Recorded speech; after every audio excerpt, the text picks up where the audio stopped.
Trying hard, but you wanna be my friend. Ain't no place to hide, ain't no one to run to. Here we go again. Call my bluff, I'ma be here till the end.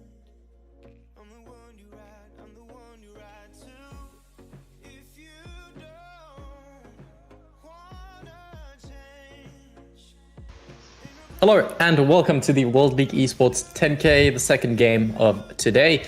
And it's going to be quite a long day, but we're here to bring all of the siege action to your screen right here, right now. As once again, I'm joined by my guy, Justin Obsy. How you doing, bro? Good, and you, bro? How are you doing?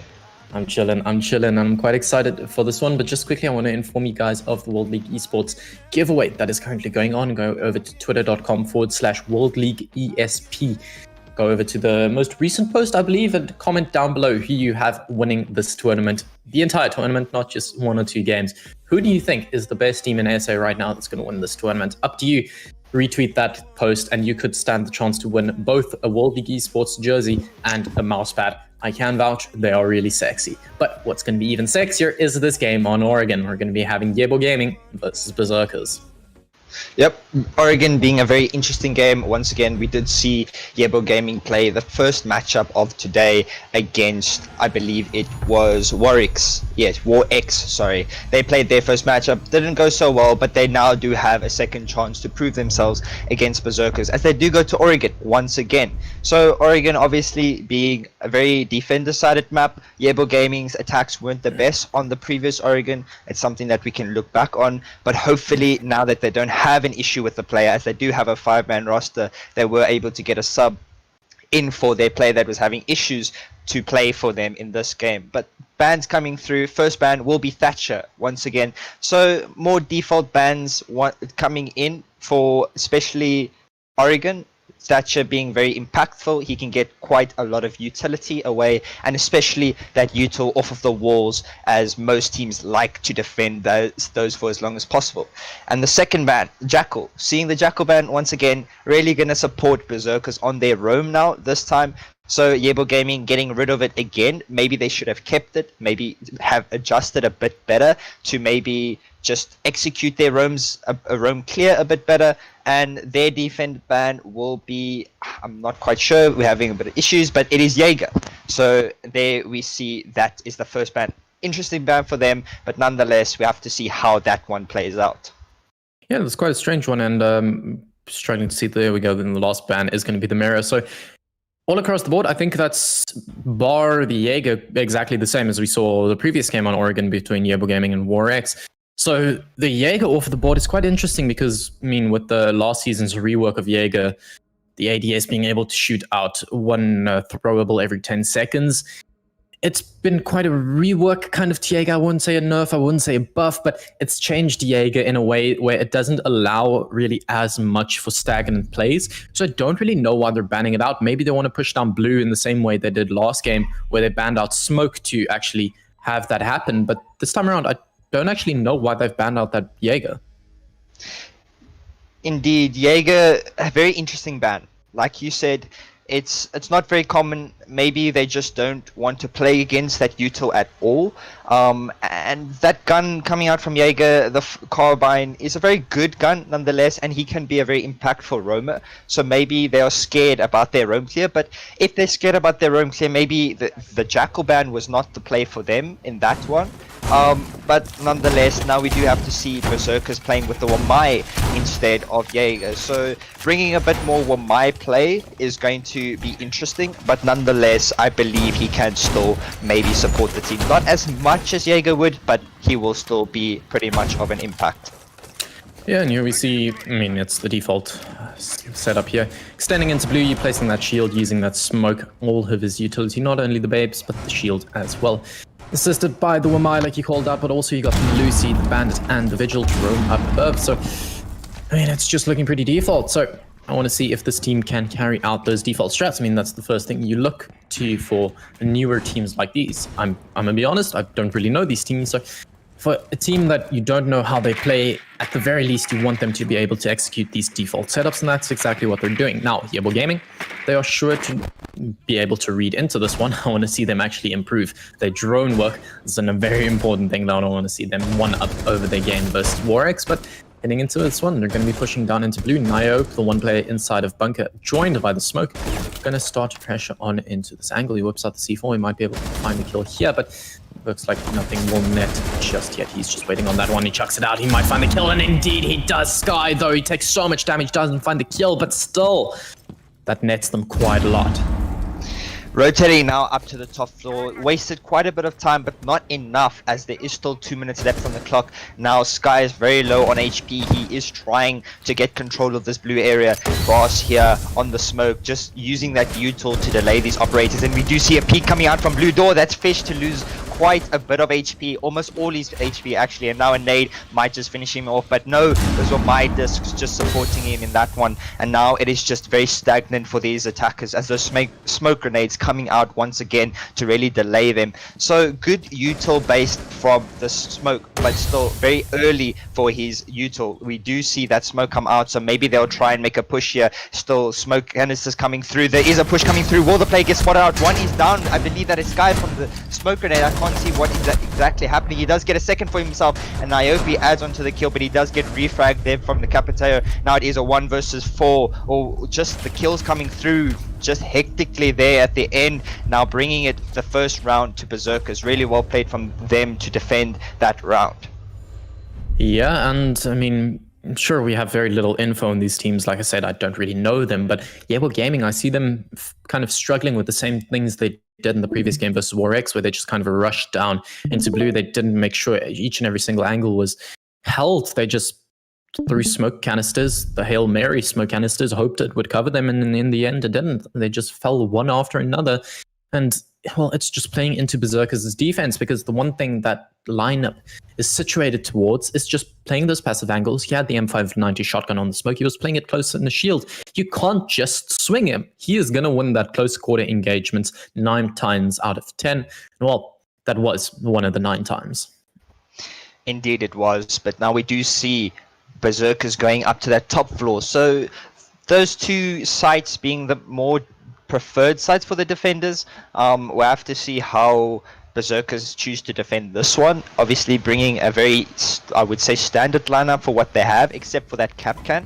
So Capcan, we did see played in the previous matchup on Oregon. He did make quite a bit of an impact, being able to delay those attackers and just, you know, put pressure on them, because one, you have to either find it and shoot it, but if it's placed in a place where you cannot see it properly, then it becomes a problem for you as an attacker, and you will lose HP by walking through it and putting you at a disadvantage for the rest of the round. So now the defenders putting up their setup, they also do have that Boyo to delay them, and the Malusi. So very, very heavy delay operators coming out here from Berserkers. But we do see a bit of aggressive players coming out from Yebo Gaming, as they do bring out that Ying. They do not have a primary hard breach. They do have their banner, but usually more default is to bring 2 hard breaches onto a top floor take, push from both sides, from master bedroom and from attic. But nonetheless, we have to see how they choose to play this one out. And yeah, quite an interesting point that I want to touch on is in the previous matchup, Sky was the one on the hard breach. He was the one carrying the diffuser like he is now, but he was more support player, even though he was taking those opening engagements. So I think putting him on the Ying, making him be that open gunner, making him actually allowing him to do that with a more powerful gun in the T95 LSW. Oh, it's a stick man. It's going to take a tad bit of damage. I do not know from where. It's going to take it slow though. Fish is lurking up here inside of the main lobby, pushing up the main stairs, but the side is up top. You might be able to catch them off guard if they don't drone out the cellar area. Once again now, Sky, he's on this rappel. This is where we saw quite an unfortunate thing happen last time around. Let's hope that doesn't repeat itself. Niobe here taking a tad bit of damage on around 75 HP. Now he has the MP7. He could do a lot of damage with this thing, but he's still looking for it. He decides to back on off though, taking, I believe, 1 or 2 HP points of damage just from the fall there. But now T3 is going to be in control of Yebo Gaming if they do drone this out and do actually decide to opt to attack. But it looks like they've completely switched around the attack. They're not focusing on Big Tower, and subsequently the attic area, but they're actually going for the main window. And now Sky is going to be put into a DBNO state. Looks like they actually know that this attack is coming from the side around. McLovin now getting picked off there by Rich Boy. Well done from him. He is on low HP, but he's getting support from his teammates now. And a Nitrocell, I think, does come swinging through. But the Ying Candelas will come through as well. The smoke is being placed through. He is going straight for that plant, not worrying about any of the players. Will he be able to stick this plant, or will he be able to get picked? It does not look like that so far. But Stickman adding onto the scoreboard now. The plant is down, a 3 versus 5, as Sky does get picked off eventually. But Rich Boy peeking this window widely. He does pick off one. He gets the down. Triple kill for him himself in the round. Boss also adding onto the scoreline there, picking off sticks, and now it's all up to Pretzels to stop this defuser, as they are trying to defuse at the moment. Is down a 3 versus 5, as Sky does get picked I would off have eventually, wanted but to Rich Boy say picking this really window widely. He in does pick favor off of the one. attackers He gets having the gotten that down. bomb down so Triple close kill to for the him window himself in the especially, round. but Boss defenders, also they just adding swing onto it the and they win scoreline it. there, Easy picking as off that. They sticks, take and now all it's around all on up the to board now. Pretzels They're, to stop this I presume, going to go to is kitchen down a and 3 dining, versus but 5. really, these first 2 bomb sites have been looking absolutely flawless. They've just been not really playing into, but countering the aggressive style coming out from Yebo Gaming. I don't know if they maybe watched the live stream at 12 p.m. that we did between Yebo Gaming and Warx, but I think they've picked up a thing or two already about Yebo Gaming, and that being their aggressive playstyle. They just decide, okay, we see an open area, we see an avenue of attack, we're just going to full focus on it, full commit, we're going to rush on in, say, screw any worries, we're just going to see if it works out. And it hasn't been working out, I've got to be honest. This is now 2 rounds on the board for Berserkers. I want to see Yebo Gaming maybe taking it slower. Their time management just needs to get a bit better. Not really in the normal sense of time management being bad, but just use your time. I mean, it's there. Why not use your utilities? Indeed, they just need to fix a bit of that communication. Maybe, just the aggressive plays are working, but at the same time they aren't working as well as it should, because losing, going in aggressively to get that plant down 1 is quite a good idea, but you then need that setup to hold the diffuser afterwards, and it didn't look like they had that at all. Their players just got picked off straight at the beginning, so good from Berserkers to retake that, but still it could have worked in favor of Yebo Gaming if they just communicated a bit better, and their aggression just needs to be more coordinated if they really want to make their attack successful.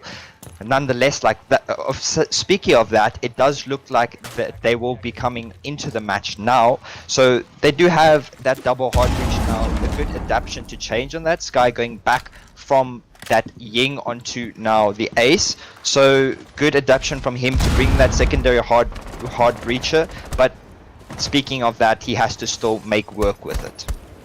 I mean, it might be an adaptation, but is it going to net them anything? Because previously, Sky, he doesn't have too good of a track record over on Ace, but Rich Boy is going to open it up with the kill onto Stickman.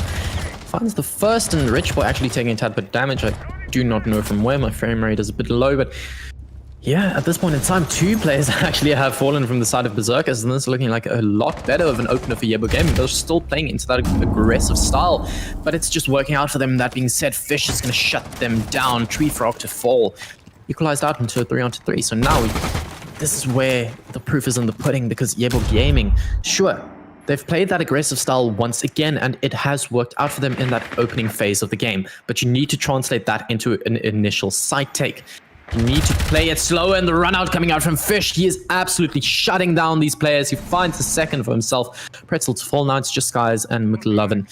What can they do with this one? They've got small tower control, but they still need to push it on into the bomb side. Sure, they've got the Zofia with those impacts, and they've got the Ace charges. They can start opening up that wall. The Goyo shield gonna get popped. The flame gonna be burning on through, but burning through his HP, because Sky just keeps on taking even more damage. Boss Yuanrai takes a bit of damage, but from the side, the Vigil, I don't actually know what he's done. There we go. He finds a kill for himself, but shut down by McLovin. The Zofia now to open up the wall. Looks like there's one on the other side of it playing a bullet hole. Does not look like he knows of the position. Sprays on through. He does no damage, but it's Blood Rain to finish it off with the MP5. He finds McLovin, and he finds another round for Berserkers. 3-0 up.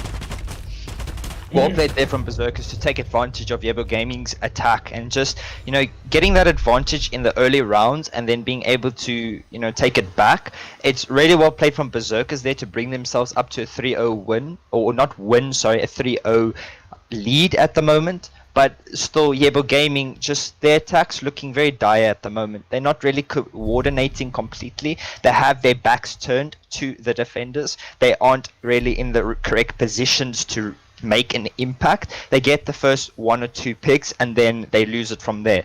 So hopefully they can just keep that, just keep the lead for them in the rounds and really just put an impact through that. Otherwise, we're going to see a very interesting game for Berserkers. And so far, Yebo Gaming really, really looking like an upset. I mean, what do you mean with an upset, though? I actually want to pick your brain on that one. I believe I used the wrong terminology there. Fair enough. So, yeah, that's my bad. Didn't really think of the word. I mean, you could kind of call it that, but anyway, we're going to be going down below. And once again, I believe the exact same operator lineup. Yeah, maybe the Bandit, I'm not quite sure if... Yeah, it's the exact same operator lineup, so maybe Yebo can actually read into that. They have actually adapted and they've picked up the shield player. This is something that I've been wanting to bring up as a possible adaptation for them, because that aggressive playstyle, the only real thing that's been hindering them in executing those executions, getting onto the bomb site, has been just them piling on through a doorway and just not really having anyone to connect those kills and actually be the catalyst to push on through. So maybe that shield to actually just, well, stop those bullets. You can't shoot through a shield, so play behind him, you push on through, you take the map control, easy peasy, set, done. The Amaru is going to swing on through, potentially going up into T3. There's no one here for the time being, so it's going to be free real estate if he can go all the way through. He is joined by the Lion on the board, so the EED scans are going to help him clear out this map very quickly. And once again, Yebo Gaming, this quick play, but it's not working out each and every single round. Someone is catching them off guard. This time it's Rich Boy. With the K1A, he finds the first player, that's Sky. Man, I just feel deja vu at the moment. Indeed, I feel the same, but now being at a disadvantage with 2 minutes left on the clock, actually 2:10, sorry, they do have that information coming out, but the Monty playing by himself and just allowing this Wamai to pull back freely as he is getting pressured into Freezer. But will this Buck be able to push aggressively with this Monty and pick him out? We'll have to wait and see how this plays out. It does look like they know the location, but there are stuff in place, util in place. And as I say that, Fish gets a pick onto the Buck. Well done from him there, and the flank coming out there from Rich Boy, getting the Monty there and the Vigil, now bringing his team up to a 5 versus 2 there. With this Monty, it's all up to Pretzels and McLovin, and McLovin this plays out. Quite a lot of HP, but he comes up on top of that gunfight, getting Niobe there on the Bandit now in place. And as I say that, Fish versus 4 with a minute 30 left on the clock. They have to find 4 full HP players. The diffuser is dropped. They are trying to push into this freezer area, but look at this, the 2 players on Berserkers rotating back up to put pressure on that roam once again. So hopefully that can support them and maybe win out this round. Yeah, it might be the play, but equally it might be a bit risky to rotate your players off the side, because if they do read into this, they push onto the bomb site, they may be able to isolate those gunfights, take the 2v2 and win it out. But no, McLovin to fall, it's Pretzel left in a 1v3, spraying on through. He is currently on the freezer stairs and he can't really do anything for himself. Sure, he's got the Vector in hand, but you can't really do anything with it. Sure, you've got 50 ammo and a Dream, but when you have 1 HP and a Dream, well, that's not really a good combo. He's going to try and dunk on him with the pistol, but actually does find the kill. Might be the opener they need left in the 1v2. There's still a Malusi Banshee staring on through his pathway onto the bomb site. That being said, as well, still smoke canisters that are going to be so lethal because he's on around 1 HP. Boss One trying to find the angle now, playing from the angle they've opened up inside of Freezer, going to try and find the pick. They're playing a 90-degree angle off one of another. Smoke canisters now coming through. He can't push through that. He has no HP. He can't do anything in the scenario. He's going to have to wait it out. And that's just almost definitely going to be the round for Berserkers. Yes, and now we do see the time coming down there to finish the round off. Berserkers do get that round. Unlucky from Yebo there. They tried their best to bring something out of the round, but Berserkers just playing exceptionally well there on their downstairs defense once again, and bringing that aggressive roam really just supported them as they were able to get the first pick in Freezer and then still have a flank to get that second pick there and just put a lot of pressure on those players and just really keep Yebo Gaming guessing on where to push and what's going to happen next. Yeah, I mean, at this point, I really don't know what you can do as an adaptation for Yebo Gaming. They're going to be picking up the Fuse. He's not going to get 6 pick because it's actually going to be the Nomad that uses that one. Don't know if he stole it from the homie, but Fuse is going to be locked in, and they're going to dorms. And I hate saying that combination of kids dorms during a broadcast. I know some professional casters brought it up, the word kids being brought in. I don't actually know what the alternative is. Is it just dorms and hall? I don't know. I'm going to pose that question to chat. What do you guys, if you weren't to use the word kids in that call out, what would you call that call out? I mean, it is dorms, but that's kind of the more general call out. Anyway, I digress. We're getting into this round. I was talking about the Fuse. I don't really know where it's going to be used because sure, you've got the main window. Maybe you can make the argument that, yeah, I really don't even know. It's literally just windows. Yeah, indeed. I believe the Fuse for upstairs, not really the best pick. Maybe just the windows, like you said. Just maybe put some pressure, get rid of those bandit charges, maybe from that pool window, games window. But for downstairs maybe, or kitchen defense, Fuse could have been the play. But right now, I'm not sure what the situation is behind Yebo's thoughts on bringing that Fuse, but we do see a Frost from Berserkers, Fish playing there on that Frost, so if he can pull something off, if they try and peek into that double window again, the Yebo Gaming obviously, if they try and push through there, if they're unaware of those Frost mats, it can really make an impact on, the round if it goes in favor of Yebo Gaming or if it goes in favor of Berserkers. Yeah, but even more lethal is the Vigil here, lurking on inside of small towers, activating that Vigil cloaking device. Looks like the Iana is going to jump on through. I don't know if that's the cloak or the real one. Swings on through, but no, the trigger discipline, no! He fires at the last moment, the most inopportune time. It is actually going to be the clone, so at the end of the day, not going to be losing out too much. Still, he gave away his position at an inopportune time.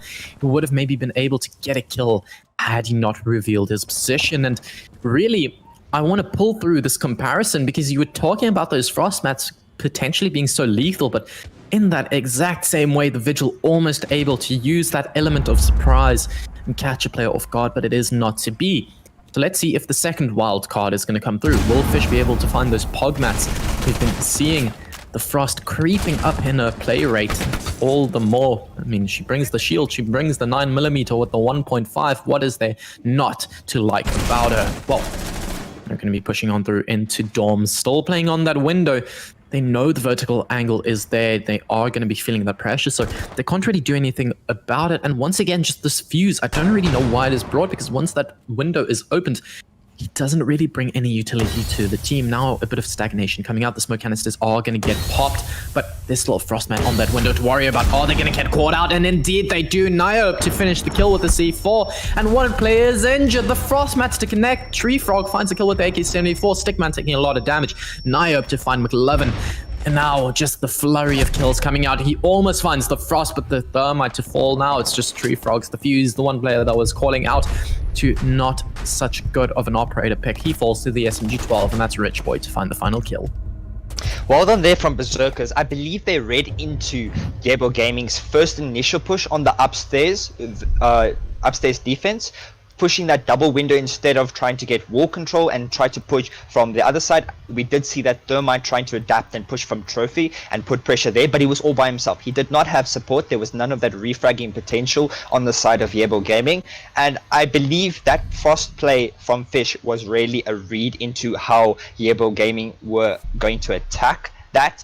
I think he knew that they're going to take that double window once again, so he put up 2 frost mats in that window, and he got 2 frost mat downs from those frost mats. So really well played from him there to really just adapt and put pressure on those attackers, and it worked exceptionally well there. Just those attackers funneling in through one window, really not being able to make something out of that round. So good adaptations from Berserkers and good reads from Berserkers to take advantage of those issues and really just bring themselves to a much higher advantage in this game.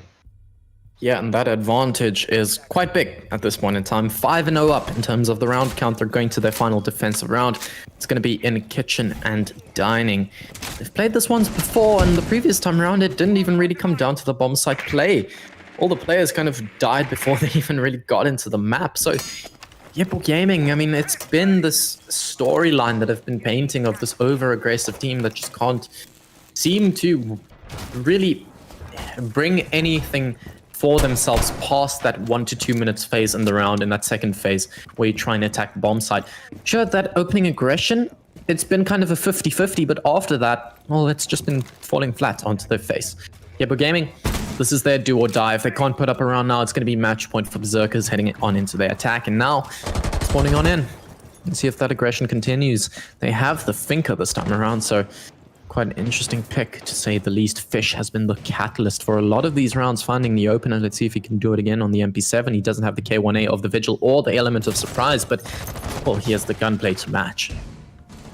Those attackers now, as McLovin losing some HP in Sky as well. I'm not sure from where, but Rich Boy also getting some HP traded off, and Stickman as well. So I believe it's just Rich Boy playing in the small office in small tower, just putting pressure on these attackers from that window, just trading out some shots now and then, and just trying to waste as much time. The C4 does come swinging through. Will it find anybody? No, it won't, as the attackers saw that it was a bit late on that trigger to push it through, but the attackers reading into that, not getting taken out there. And but then there's 2 picks on from Berserkers. Well done from them, bringing it to 2 versus 4, as Fish adding onto the scoreboard as well. One player, Rich Boy, did get taken out, but now 2 versus 4 for Berserkers on their round where they can take it to match point. It's looking very dire for Yebo Gaming, as Pretzels and Tree Frog, the last 2 remaining attackers, and those cameras coming out there from Boss, just giving the info. He is trying to go for those pre-fires. Nothing will hit as in the moment, but still now the attackers have it all to do. Yeah, it's just Pretzel and Tree Frogs, and it feels a lot like the last time around that we saw them attack Kitchen and Dining. And Fish, it's just well, giving the info.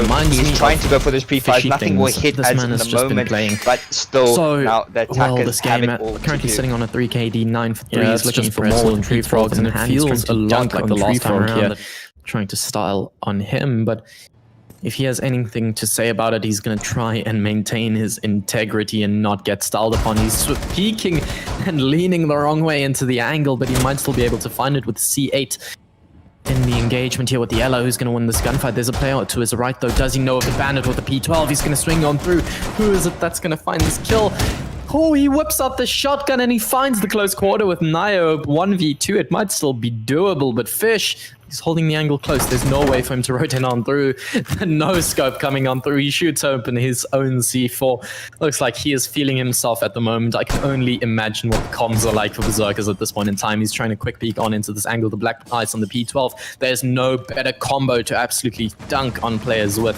Whips out the shotgun. Tree Frog is expecting that close quarter engagement. If he swings on to the right, he might be able to find it, but no, it's Fish finishing it on out, ending in a 10 for 3 KD this half. Absolutely incredible. Incredible indeed from Fish there, really playing exceptionally well in this matchup, just showing the type of player that he is. We all know Fish as, you know, just a really, I would say, veteran player in the Siege, in the SA Siege community. So him now coming out and playing for Berserkers, just supporting them in this match, really just making works of what he needs to do, and really just, you know, playing exceptionally well. Yebo Gaming, however, not being able to make anything out of this game, as they are now in a 6-0 deficit and on match point. And now going to their defense, it might be a bit easier, but they can't make any more mistakes if they want to take this to overtime. They have to get 6 rounds now in a row, and against Berserkers that have been playing exceptionally well so far, it's really not looking so good for Yebo Gaming. Yeah, I have a bad track record with making wagers on stream, but I'm willing to wager that Yebo Gaming is not going to pull out this clutch. It's 6-0, they're heading to their defensive side. Sure, you can make the argument that it's the defensive side of the map, but really, at this point in time, the morale is low, the KDs are low. It's just not looking good for them. Berserkers over on the attacking side, don't know what they're going to try and finish this game out with. not to write them off just yet. They might still be able to put 1 or 2 rounds on the board, but in the grand scheme of things, that's where I just see it as not even doable. McLovin here on the operator whose name I constantly forget. I gotta say, usually I'm really good with siege ops. I take quizzes quite a lot. I actually want to do a stream of that at some point or another, but I digress. What is that ops name again? I keep on forgetting. Warden. There we go. Damn. Yeah, the Warden going to be try and help on this defense, but Fish here going to be contested. He does see the goo mine being thrown out, and that Stickman playing in meeting. He goes to cams. Not the best decision to do, as he is going to start to get pressured here from Fish. I believe he knows his location. We'll have to see if he can take effort from that blood. Just losing quite a lot of HP, but no, just adding back, getting pretzels at the Wamai off of the board there. Now bringing his advantage back to his team, and Stickman also losing quite a lot of HP. But there's a pick for Sky. I believe he got the Twitch, this Niobe off of the board, but Fish getting a knife kill on McLovin, and Boss adding onto the scoreline, getting Skies. But now shots being shot through, not hitting their targets, and Boss just adding on, and Fish getting the final kill there. Berserkers getting a flawless matchup. That's a 7-0 victory for them. Really well played and really well deserved matchup from them, as they played exceptionally well. Yeah, they definitely deserved that win all the way through. The 7-0 coming out with Fish as the MVP, the undoubted MVP. I would say no one really doubting his skill, finishing it out 12-3 or 4 KD. That means, if I can do my math right. So that actually does bode very well for them heading on into the rest of this tournament. Indeed. Now Berserkers looking like a really strong team. I believe they will be playing tomorrow once again, so hopefully we can see another really good matchup from them tomorrow. But today, nonetheless, they played exceptionally well. They really executed everything, I would say, perfectly. They played their game. There weren't too many times where they got really aggressive. Only 1 or 2 times where they were in that 4 versus 1 situation, and then they started pushing, which ideally is not the smartest thing to do, but it didn't really hurt them at all, because they were very advantaged in their rounds. They were 5-0 up at that time, so really nothing too bad from their part. But Yebo Gaming have a lot to work on. They have to go back to the drawing board and see, what they need to improve on, and what really stood out in that matchup to just, improve for their future games. They will be playing again tomorrow against, I'm not quite sure, I think it is Dark Esports, correct me if I'm wrong, but we'll have to see if they can improve on their gameplay today and maybe bring us a better showing tomorrow. Yeah, so if you're just as hungry as us for more games from Berserkers and Yebo Gaming, be sure to tune in tomorrow. 1 p.m. we're going to be having Dark Esports versus Yebo Gaming, and over at 3 p.m. we're going to have War X versus Berserkers. So both of these teams showing up in this game. If you want to see more of their games, that's going to be the schedule for you right there. But don't go anywhere. We're going to have more games on your screen in the next few minutes, maybe a few minutes. I don't know really what the schedule is. At 3 p.m. we're going to be starting with that Dark Esports versus War X game, if I am not mistaken. So be sure to stay tuned for that one. That being said, that's it, done and dusted for Oregon and the game between Yebo Gaming and Berserkers. Yeah, one thing before we go, we are streaming for the rest of the day, so stay tuned for those. The schedule is going to be very busy, very interesting matchups coming through today. And also, go check out the giveaway on the WLE Twitter page. That's WLE or World League ESP on Twitter. The giveaway, to enter, you have to guess who is going to win the grand finals at the end of this tournament, and then you stand a chance to win a mouse pad and a shirt, which are very excellent prizes. If I say so myself, they're really sexy prizes. Sorry, losing a bit of my words there. But also, if you guys are new to the channel, please like and subscribe. We really appreciate all the support. We are on our road to 1,000 subscribers, so if you guys can help us out with that, we would really appreciate all the support. And yeah, also just get your snacks ready, get water, stay hydrated for the rest of the matchups that are coming soon, because it is going to be bangers.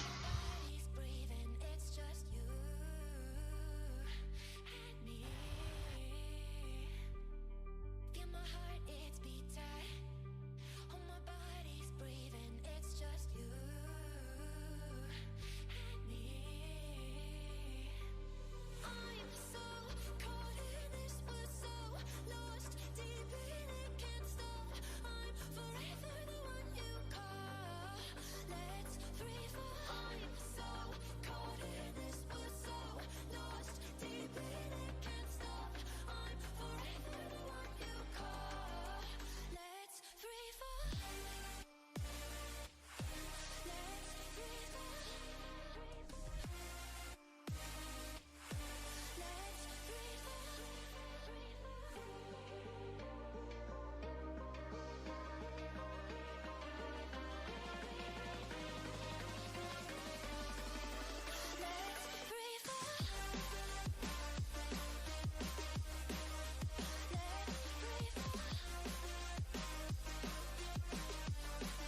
can offer so much more.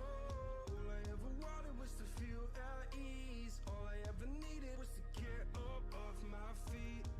'Cause I believe in hold on just a little.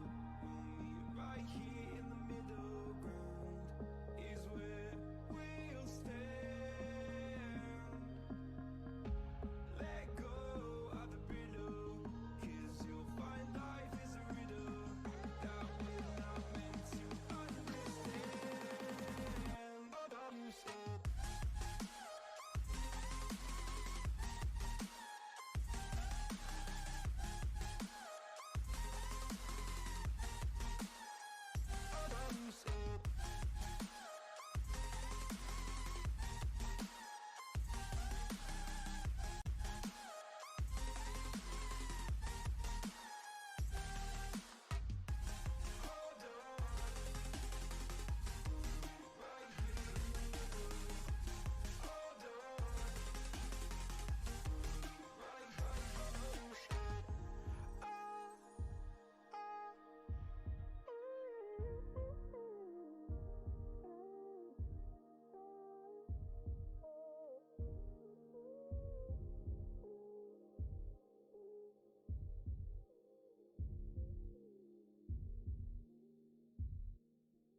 again.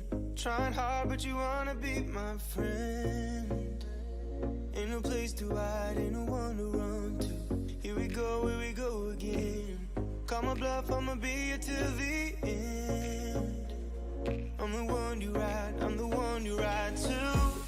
If you don't wanna change, ain't no place to hide, ain't no one to run to.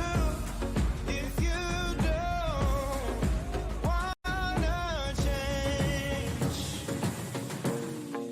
I can help you out, I can help you out, I can help you out, I can help you out, I can help you out, I can help you out.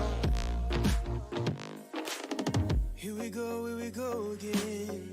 Time is up and I'm calling up my friends.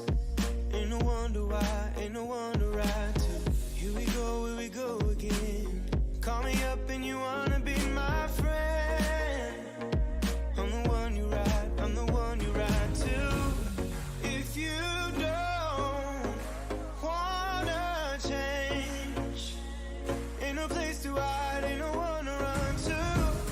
If you don't wanna change, I can help you out, I can help you out, I can help you out, I can help you out, I can help you out, I can help you out, I can help you out, I can help you out, I can help you out. Look, if you don't wanna change, ain't no place to hide, ain't no one to run to. If you don't wanna change, I can help you out, I can help you out, I can help you out, I can help you out, I can help you out, I can help you out.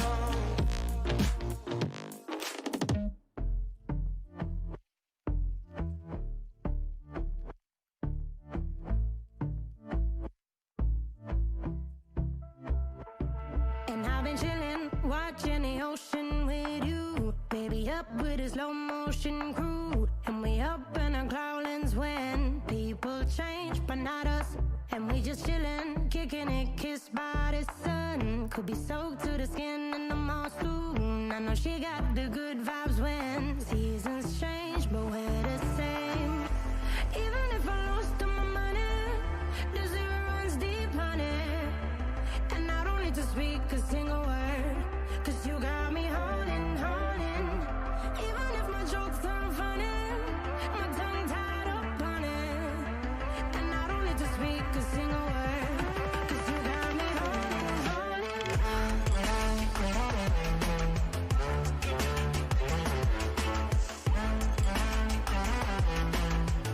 'Cause you got me holding, holding.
I'm alone, I'm a broken home. I gave you all the bricks that I own and know.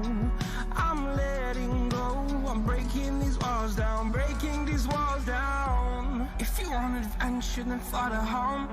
But if you wanna travel, then go alone. Yeah, what's the point in us if I never know? Yeah, if you're gonna leave, I'ma let you go.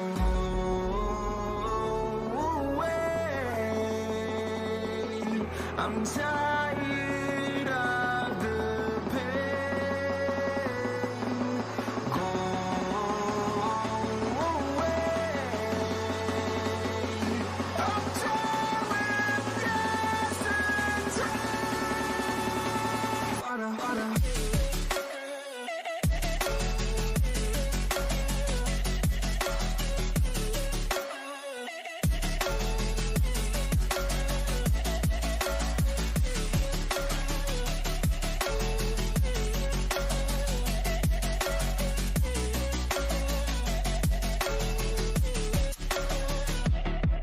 I fell where my demons dwell. My own little nightmare, I call it hell. Oh well, it's time to get back up, climbing and climbing. I'm done with this ride, is what I tell myself, so I could feel something else. Yeah, I guess I had my bad days, but it doesn't mean I lost myself. Darling, where were you when my heart was on the ground? I thought time would prove that you would stick around. I guess time starts out, a king without his crown. Now I'm breaking, you're faking, girl. You never made a sound.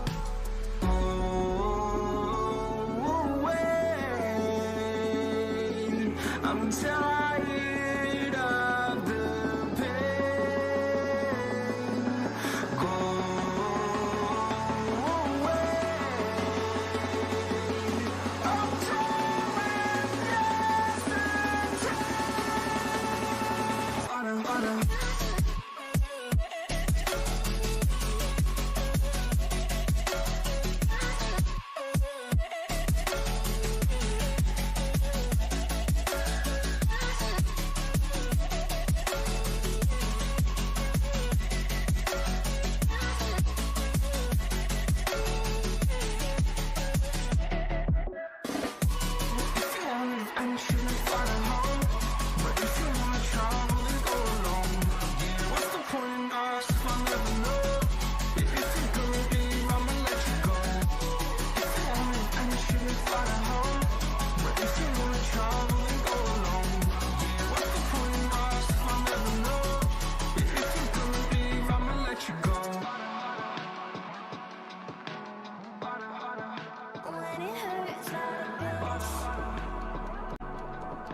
Welcome, ladies and gentlemen, to today's matchup. Welcome to the WLE 10K tournament, the best tournament in SA right now. We are your home of esports, bringing you some amazing gameplay from this tournament. If you're unaware of what this tournament is, the prize pool is 10,000 Rand. You heard me right, that's 10,000 big ones that teams are competing for to really get that first place prize and get that prize pool. So join with me today is my co-host William. How's it, Justin? How you doing, man? I'm doing good, thanks, and you, man? I'm fantastic. So today we have War X and Dark Esports playing on the group stages. We've had a couple of games earlier on, and I'm sure that was a hell of a banger. And now we're moving on to another epic one. So what do you think is going to happen today between these two? So this is my third matchup of the day casting, and it's my third matchup of casting Oregon for the day. So far, not looking like a very diverse playstyle coming out from the teams. Warwick's obviously now playing their second game of Oregon. Oregon being defender-sided. They did beat Yebo Gaming in their first match, as Yebo had to forfeit that matchup due to player issues, and then them playing previously, they lost their game to Berserkers. So Warwick's winning their first matchup of the day, really well played from them. Going back to Oregon is going to be very interesting. So are these bans.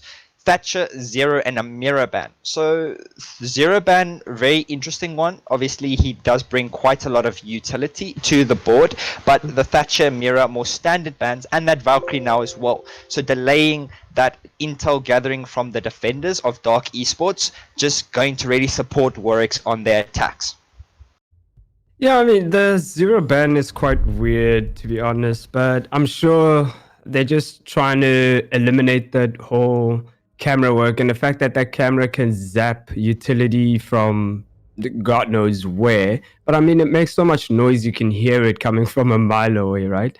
But I think there's other more threatening operators that you could get rid of other than Zero.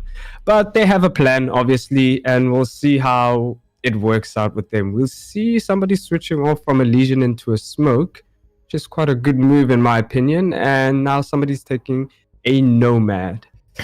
The lineup looking standard to a certain extent.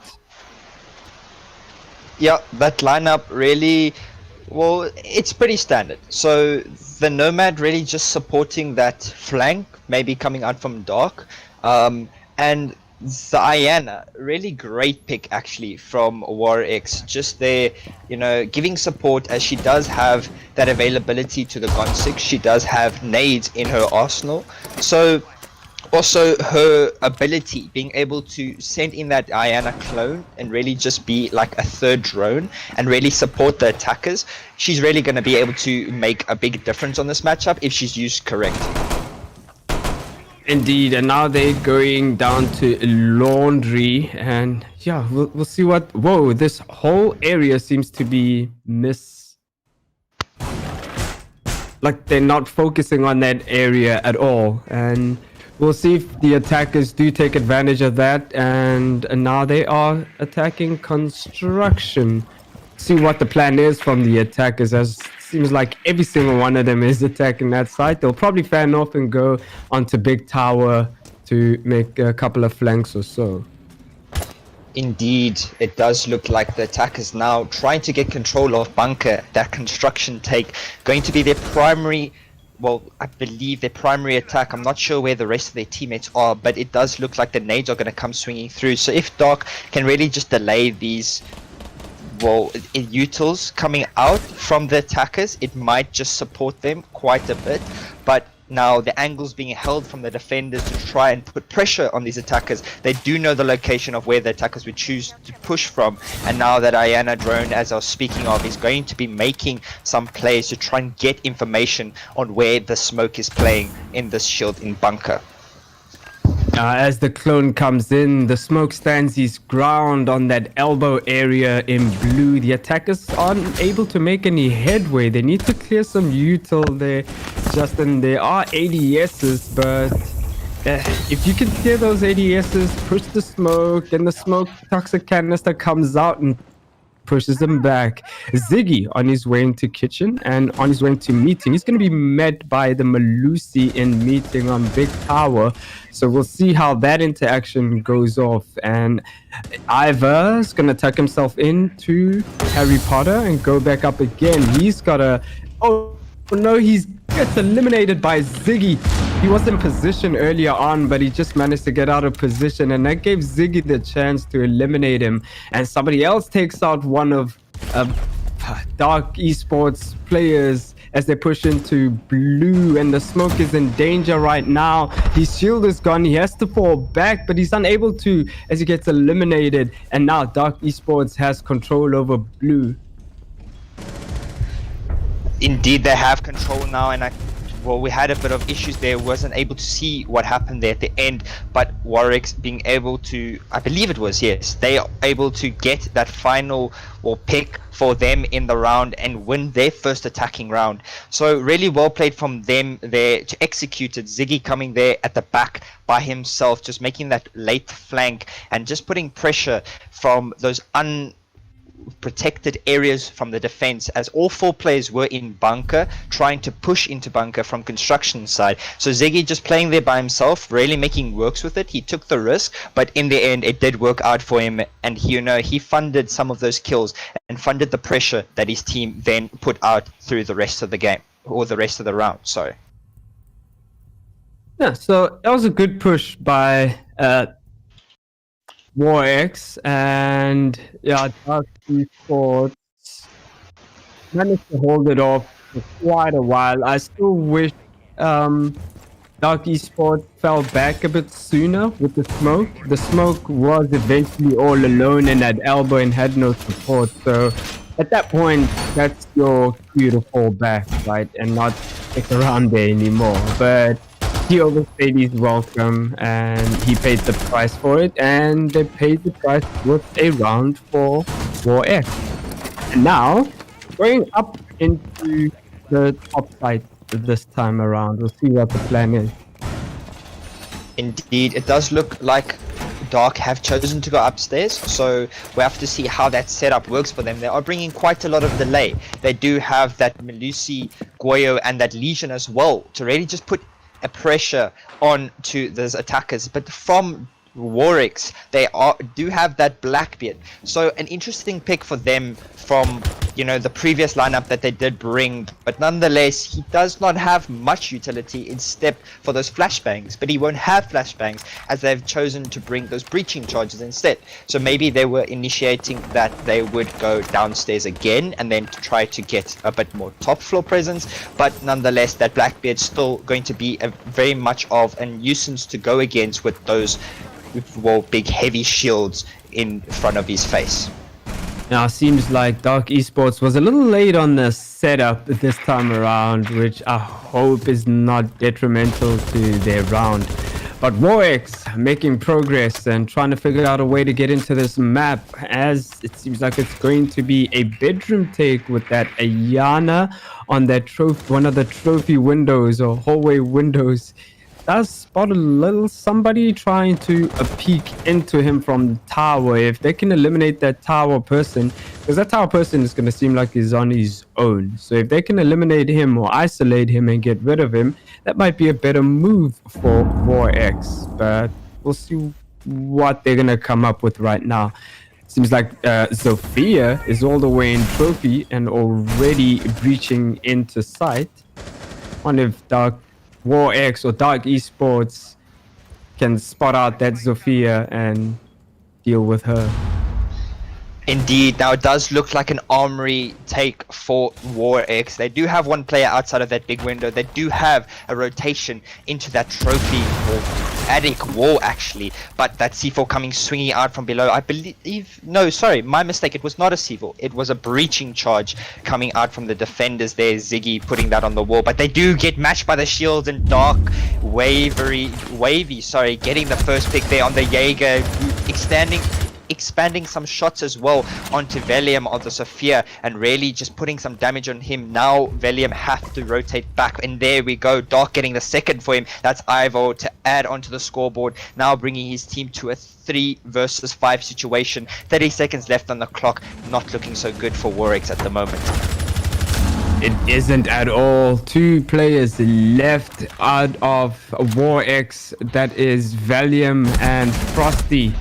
They have to make a move right now as Valium is only in 20 health, and as I say that, they both get eliminated in 2 seconds flat, and that's a round for Dark. Well done there for Dark to get their first round of the game. I believe them changing up the sites and going to the top floor instead of that bottom floor downstairs defense really was a good adaptation for them. Maybe their top floor is a lot better than their bottom, but now they will go back down to the bottom. So William, what do you think so far that Dark can change up on their defense if they want to win themselves their second round?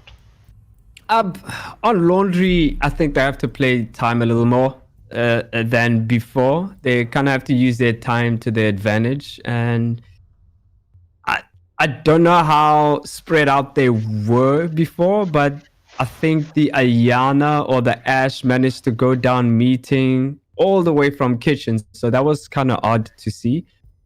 If they can deal with that or eliminate that, it might work out better for them. And I don't know, they seemed a bit distracted on tower as well. They were easily picked off on tower. Tower needs to be heavily contested because if somebody comes down tower, they pretty much cut the map or cut that hallway completely in half. So they need to deal with that, in my opinion.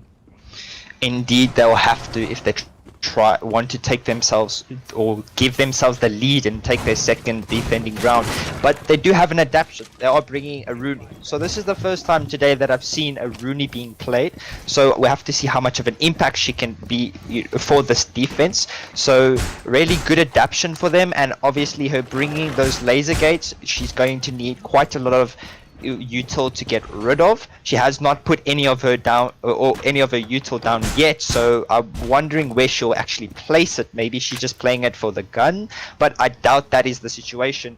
But that Ayana, a really good counter towards Aruni because she has a lot of utility in place. Same with that Sophia and that Ash, really just bringing a lot of util onto the attackers to get rid of that delay.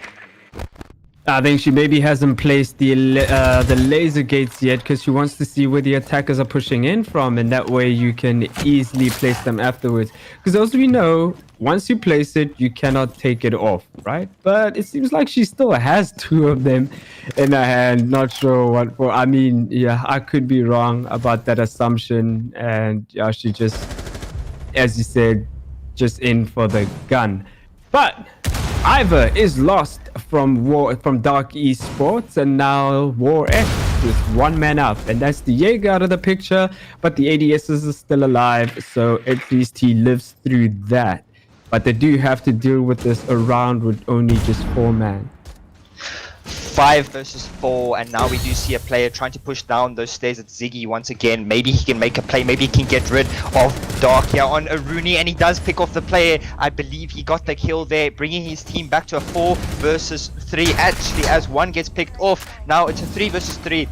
As Dark Zeno adds onto the scoreboard now, the Ayana throwing out a nade to try and get rid of that util, but the attack has been rotated completely. They are now trying to go get control of that laundry / freezer side. So with the 3 men on the side of Warx, it's going to be very difficult to try and push for them, but will Dark be able to read into the situation as there's a minute left on the clock and be able to hold them out?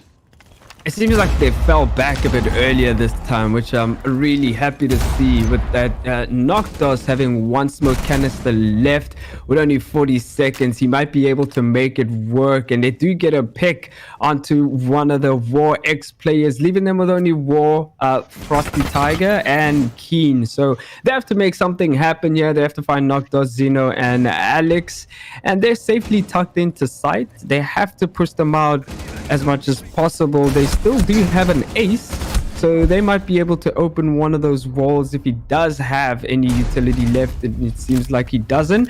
And Keen is eliminated out of the picture, leaving Frosty alone. Frosty has to make something happen here. There's Noctos with a SMG 11 facing him right now, looking at the diffuser. He does manage to pick up the diffuser, attempts a plant, but all for nothing because that SMG 11 is staring right at you. Indeed it was, and well done there from Noctos to get that final pick there, just playing it perfectly, not peeking aggressively, and just playing time, waiting for that final player Frosty to push into side. He had to find 3 players, so it was very unlikely from him to get all 3 as they were holding perfect cross angles on him. So well done there from Dark Esports to read into that situation.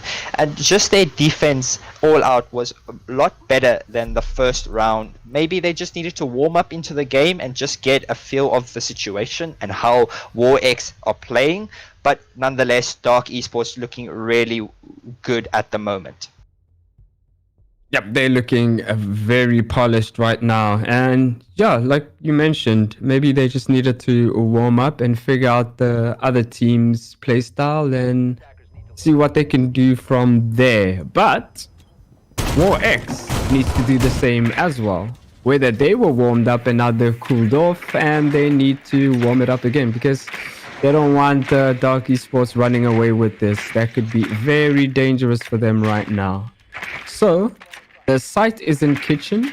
And was it meeting, Justin, or was it laundry? It was kitchen and dining at the moment. I believe it's kitchen and dining. I could be mistaken. So you did say it correctly. But now the attackers, William, the fuse pick. I don't know what your thoughts on that are, but to me that's a very interesting pick from Warwick's. Not sure how that's gonna play out, but top floor control could really put pressure on the defenders with that fuse, so maybe it's a good initiative to take him. He does also have that secondary hard breach gadget which can support the Ace on getting hatches, because Ace has to use 2 of those charges to get the hatch open, but it does not look like they will be going for that top floor control now, as the two players with the hard breaching gadgets are pushing down from bunker down below. It is kind of weird to see a fuse, but he's slightly underrated in my opinion. That guy can get rid of a lot of utility, and Keen, speaking of getting rid of, he's been rid of immediately early on into the round as the lead-off pick, leaving War X with only 4 players. Yeah, so the fuse can get rid of a lot of utility, and if used correctly, that is. So right now, it seems like they're going all the way from the bottom. They probably will be making their way all up to the bedroom and kids. So they'll probably fuse from up there and get rid of a lot of utility. Or they could help the Ace and somebody else around the other side and get rid of utility from there. So we'll see what the plan is. Right now, it just seems like they're a bit far from their teammates, and the teammates are all the way on the other side. And maybe they'll converge at some point and attack from there. Speaking of converging, they are now in meeting. That Ace making work to try and open that meeting wall there. Doesn't look like he is able to get it so far because, well, there's a mute jam on the wall, so that's gonna really put pressure on him. But now he has to find other ways to get into that site. He is by himself as his teammates have rotated off. I'm not sure to exactly where, but he does get spotted out there. Beautiful shot from Ivo there on that corridor, and there's a trade. Valium getting one for himself as well. Now a 3 versus 4 situation with 50 seconds left on the clock, still in favor of Dark, as they do now have the time on their favor. But 2 of these players pushing into this attic areas now have to spot out Zeno playing that Melusi upstairs all by himself. Will he be able to be spotted out by the Sophia and this fuse? We'll have to wait and see how this plays out. Zeno spots the Sophia running in unawares, and oh no, you should be able to hit those shots and kill him. Zeno with a little bit of a misplay right there, but does make up for it nonetheless. He gets a player eliminated, and he still needs to get rid of that Valium player, giving him a couple of issues there. He finally deals with it and eliminates him. Took him a while, and he gets another one on top of that. Great play by Zeno after that little bit of misplay. And I wonder why Warwick didn't take advantage of that. He was missing so many shots there, and they could have turned on him at any point. Yeah, that was a very laugh that will go into the bloopers if there are any. A very laugh of a moment there, but nonetheless, he was still able to come back from that and did end up getting the final pick there onto the fuse. So it was good intentions from Warx to bring that operator lineup, but they weren't using it as we expected. Their time management wasn't the best, as they decided to take all the way from the bottom, that ace and fuse, and then splitting up once again, going for that attic control. It looks like they didn't know exactly where they wanted to take from. Their mind was not completely set out and made up on what area they wanted to take first, because the easier push to be would have been to take that attic control and top floor control straight away and then push pressure from there, because in the end they didn't make any attempts to push into site. They wasted all their time trying to make a roam clear, which in the end ended up not working at all because that player was still allowed to play up top. You saw Zeno being able to play in that corner and not getting punished for him missing any of his shots. So very good play from Dark Esports to waste time, but I believe Warriors can play a bit better and make a bit of adaptation onto their attacks if they want to get themselves another round. 100%, especially on the Attic take. If they took Attic way earlier, it would have maybe turned out differently or worked out better for them. So, yeah, they're in a bit of a pickle right now. They are 4-1 down and they need to catch up. They're 2 rounds away from 3-1 down and they need to catch up. They are 2 rounds away from match point at this point. So they need to get some rounds on the boards, WarX, or they'll be facing a really dooming end for this match. Indeed, but now speaking of their attack, it does look they want to do something similar. Instead, they have tried to rotate off the players to where they should push from. It does look like they want to take a control of that master bedroom and attic once again. They also do have some players on that front double window. Never mind. Speaking of that, he has rotated off, but now that player being in attic to try and get control of attic, he's going to be able to put a lot of pressure. But this fuse pick once again. For top floor, I don't believe it's a very wise decision to bring a fuse. You could bring any other operator with a much more utility, especially with there being not much top-down destruction, only windows, and the windows so far, the most important windows being shot out. Not sure as to why the fuse is still being picked, but nonetheless, we'll have to see how much of an impact he can make. Maybe it's just that AK-12 that everybody loves, that they want to play with. So we'll have to see how that impacts them in the round. But Dark holding this perfectly, just holding out the angles and just waiting for WarX to come to them and not really playing aggressive is just perfect from them. Yeah, they're making good use of those Goyo shields right now. We see a shield facing Trophy Door and another shield in Attic facing Trophy and the breach into Trophy while WarX is trying to breach into that wall, which they have, but now they have the site surrounded. They just have to make a move at this point. They have to get rid of that Goyo shield. There were ADSs at some point, but if you can burn the ADSs, you'll be able to get rid of that smoke behind that Goyo shield. But they're trying to use their bullets instead. They do find the smoke that's out of Wavy. He's out of the picture with all his smoke canisters. I didn't see any of them deployed. But now Noctos is going to take that position and refill it up. And he gets eliminated by Tiger as well. But Zeno gets a pick onto Valium to try equalize the man count. But that's still not possible. Keen is down but not out, but Ivor and Zeno, 2 players left from Dark Esports. They have to finish and clear up the mess. It looks like they're catching up right now. The diffuser's going down, but it's cut off by somebody.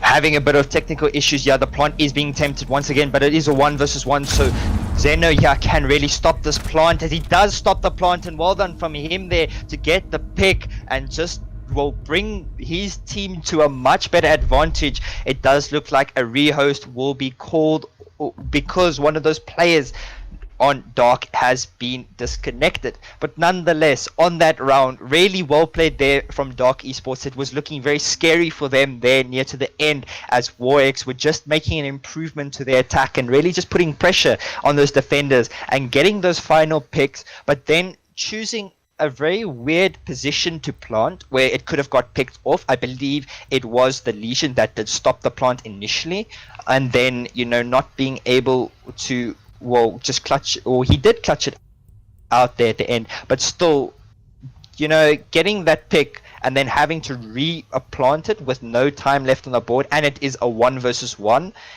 Very weird, I guess. Decision, but nonetheless good from Dark Esports there to take advantage of that. At that point, you just have to go for the kill, right? I mean, you can hear the footsteps of him running, and it's you with the diffuser. You have to plant, and with 3-4 seconds left, it's not happening. So you have to just go for the kill. take the gunfight rather than being completely vulnerable with your face down and the timer running out while you're clicking on the keyboard or the diffuser and then getting eliminated. So at that point, I think go for the kill rather than trying to defuse. Indeed, but William, what are your thoughts so far on this matchup? Who do you think? Obviously, we can see the scoreline, but who do you think is going to be able to take this matchup? Who are you backing for this one? Last time I was very not reluctant, but I had my eye on Dark Esports since the beginning, since when we were drawing teams for the group stages, and right now they're showing up, and I'm glad to see. So I think Dark Esports is gonna run away with this. I mean, clearly from the scoreboard, but you never know. WarX might turn it around on a defense as well, because sometimes maps are very defender-sided. Indeed, but we will get on the way with the round. I believe that was a mistake from the observer to unpause there. I do believe that Dark still has time to join the game. They did not call for a tactical time, but they called for rehost/pause. But nonetheless, we will try and wait for that player to get pushed out there. Sorry. Yeah, but speaking of the game, William, I can agree with you completely. WarX have really not been able to show up much in this matchup.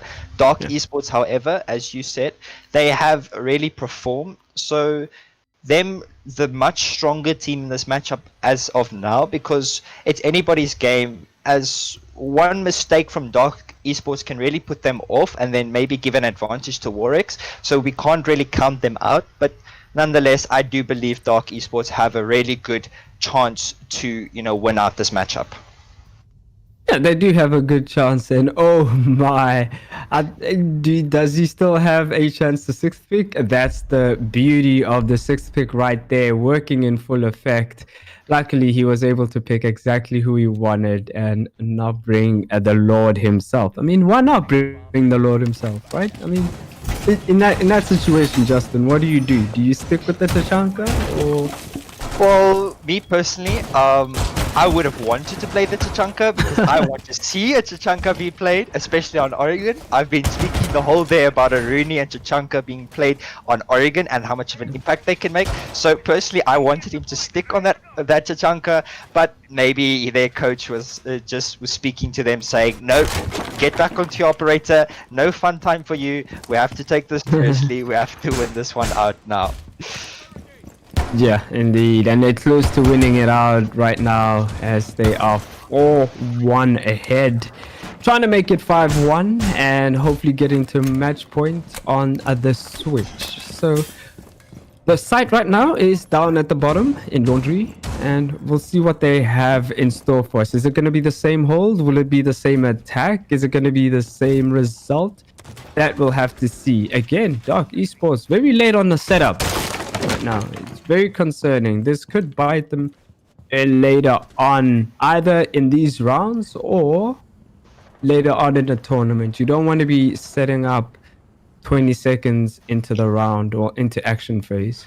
Indeed, that is a very risky chance to take, but Capitao taking quite a bit of HP damage there. I don't think he got shot by anyone. I think that was full damage, so unlucky from him there to not read the situation properly.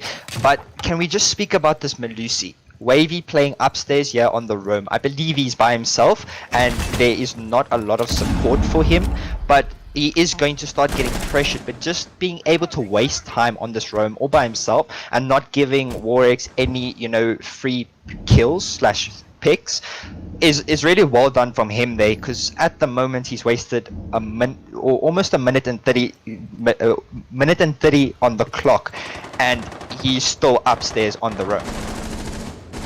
And right now he does get a pick of his own, but he's surrounded as the refrag comes in from Ziggy. Well played for him, but I believe they shouldn't have lost a player there.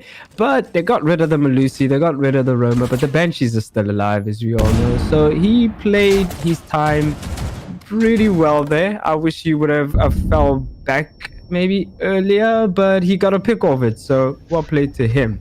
And he got rid of the Capitao. That is a massive pick. I didn't see that till now. the Capital out of the board is good news for Dark Esports right now. Indeed, but now there's push coming out from Tower, and there he gets picked off Valium. That's Ivor to get the pick, and another one coming. A C4 gets Zeno off of the board, and now a 1 versus 4 as Alex adds to the board as well. And Ivor just swinging the door there, getting the final pick onto the sledge, doing amazing on their defense. That's Dark Esports at the moment, your lead team in this matchup with a 5-1 split on their defense. Really well played for them as they now go to the attack. The attack, this defense for WarX is going to be difficult, and I have a decision to make right now. Is, do we play as we normally play? Do we play more cautious, or do we play more aggressive? And seeing Ziggy on the visual screams aggression for me, but we'll see how it turns out for them. They have the standard picks besides the Aruni. We haven't been seeing Aruni much, except Dark Esports has been bringing her a couple of rounds. So, okay, they're switching over to Smoke. So we'll see what WarX has to do with Aruni, because when Dark bought Aruni, they pretty much didn't use her utility, right? I think at some point they only used one of the laser gates. So maybe WarX can show Dark Esports exactly how Aruni's played. Indeed, but that Aruni really going to be able to put pressure on those attackers if she uses util this time. We don't want to see another wasted opportunity from the defense with Aruni, because Aruni being a very good defending operator, she's just recently introduced and she can delay so much time of the attackers, and especially for those late rounds when you have to push into site, when there's 30 seconds left on the clock. Your roam has been doing exceptionally well on wasting that time, and now you have to push into site. You've used all your util, you don't have much left to do. So being able to push through, and then you lose HP, so you either have to sit and wait, or you have to then just take that HP damage and then, you know, be even more disadvantaged trying to push through those doorways. So Aruni really making an impact this season. We'll have to see if teams can really just use her properly, but it does look like WarX Patriot has put down all his util to support that delay from his defense. Ziggy's going to be flirting with death right now in T3, because as soon as they find him, the mission is to get rid of Ziggy right now. And he's all alone in T3, stuck. You're playing T3, you're playing T3 for life. That is it. You play there, you waste as much time as you possibly can, and you play for your life. So we'll see how far he makes it. And as a Tigger is eliminated out of the picture, he's not going to be able to use any more goo mines. This is bad news for WarX, as Ziggy now has to somehow come back or make a move or make some sort of play to get a pick off the board. Ivor was also eliminated at some point, and Wavy on those T stairs. And they still haven't dealt with Ziggy. I don't know if they don't know if he's there or not, but yeah, WarX can really dismantle Wavy right now. Wavy with a grenade eliminating Valium, and Keen is also eliminated out of the picture in the same time frame as well. Somebody in Harry Potter, and they finish him off, and just like that, in a couple of seconds, Dark Esports finishes the round. Well done from Dark Esports there to just execute their attack perfectly. They got those picks, and now they bring themselves to match point. But I just want to speak about that defense from WarX. It was a bit of a weird one. Valium playing Smoke, roaming upstairs in attic. I'm not sure about. Yes, he was. I'm not sure about that play, but you see, he got punished for it. So hopefully he learned from his mistake, as he is not playing that Smoke no longer. He will be on the Vigil this time. So you can rather roam with the Vigil than on the Smoke, because that Smoke could have made such a big impact there on that delay for those attackers pushing to site, because there was only 2 players on site as the Vigil and the Smoke were both roaming. So a very interesting one nonetheless from WarX, but hopefully they can read from their mistakes. But now being very disadvantaged in a 6-1 lead for Dark Esports. They have to win every single round from here out to try and take it to overtime. Now this is the part where no mistakes can be made, and mistakes like roaming with a smoke is going to cost you, and indeed it did. So Dark Esports is looking to close this off right now, and WarX needs to make something happen. They've only won the first round, and they haven't touched on a winning round at all up until right now. So Dark Esports, we'll see what the plan is on the attack. They're bringing a Zofia, Sledge, IQ, and Ace, including the Ash. So heavy breaching, well, not hard breaching, but heavy breaching operators. Soft breach and only one hard breacher. So we'll see what the plan is for me. The attackers now trying to go into or make a push here to bunker. That will be their initial push. It looks like it's 3 players set up for here and 2 players set up to try and take control of that tower. But WarX not really contesting bunker at all. They do have that rotation into bunker, but they aren't using it. They do not have a player playing near it. They don't have the smoke shield there. So that will be free for Dark Esports to take, as you were gasping there. So they will be able to take control of that if they get that intel gain in there. And Wavy's just walking in there all freely. There's somebody lying down from inside the cubby, just waiting on an off angle, but Ivor eliminates Patriot. Just get him out of the picture right now, making it a 5-4 man count. This is bad news for WarX right now, as Dark Esports has control of Elbow, and they do get a pick onto Wavy as he tries to push in. That was a pick from Freezer, so well played by WarX. The man count is even right now, but Dark Esports has control over Elbow, and that's a very powerful position right there, as a Frosty or Frosty gets eliminated in that moment on, and the fuser should be going down now from Zeno. In a couple of seconds it will be down, and indeed it is. Valium is getting drowned with bullets right now as he has to fall back. He's in the same position as Ziggy. They have to make something happen. They have to find 2 or 3 of Dark Esports players right now, and it's Valium to clutch it out against with a 1v2. He's in a 1 versus 2 situation at the moment, and he won't be able to clutch it out as Dark Alex gets the final remaining pick for his team. And really well played from Dark Esports there to take it to a 7-1 victory for them. Really well played from them, really well deserved, and really excellent match on Oregon, I can say for myself today. Third matchup, looking like a much better matchup. We obviously did see the previous matchup, Berserkers versus Yebo Gaming, which didn't end up so well for Yebo, but Berserkers playing exceptionally well, getting a 7-0 victory there for them. But Dark Esports there just really making works of this matchup. And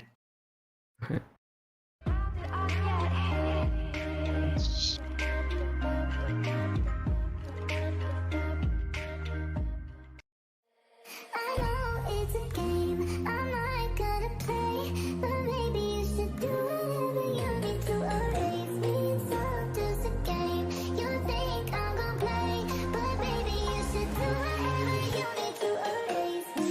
Baby, baby, baby,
to make you smile. And you need me to hold you close, and all your fears that you dream of will disappear and flutter on. Whoa, hold on just a little. We'll meet right here in the middle ground is where we'll stand. Let go of the riddle, 'cause you'll find life is a riddle that we're not meant to understand. Hold on, stop.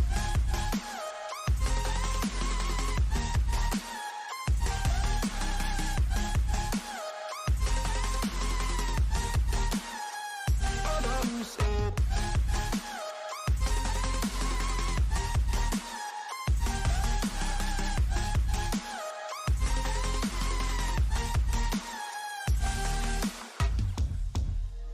Just look on, and I'll look down, and all your fears around the ground.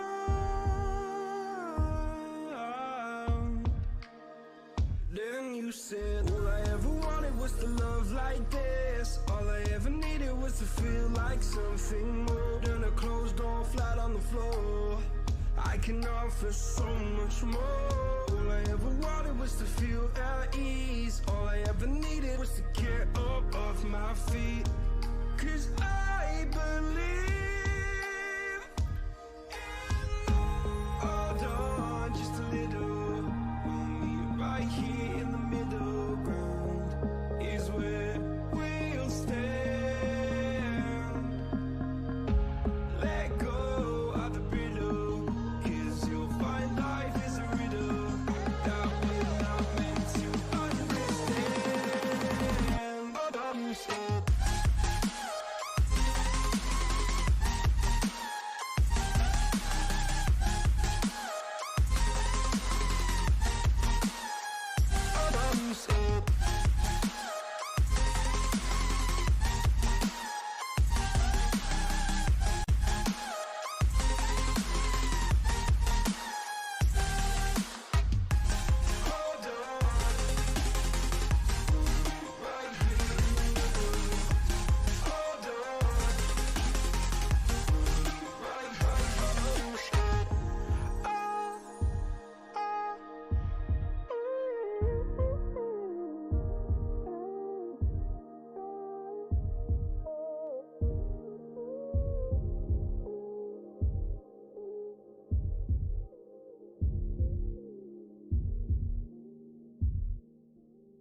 go again.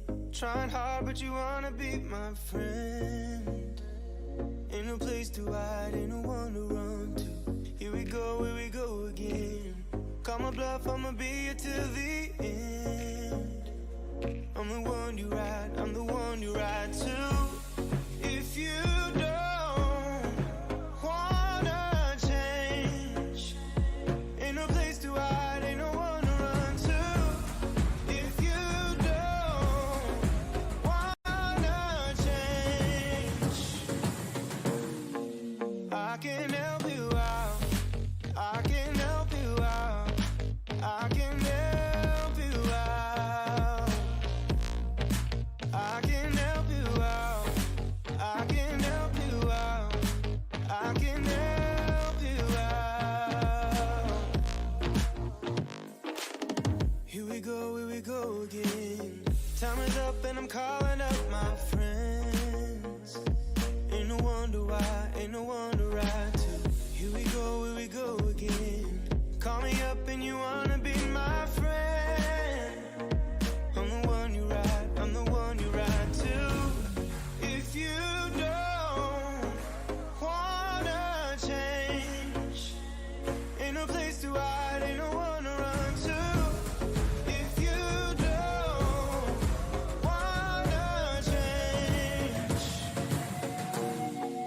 I can help you out, I can help you out, I can help you out, I can help you out, I can help you out, I can help you out, I can help you out, I can help you out, I can help you out. Look, if you don't wanna change, ain't no place to hide, ain't no one to run to. If you don't wanna change, I can help you out, I can help you out, I can help you out, I can help you out, I can help you out, I can help you out.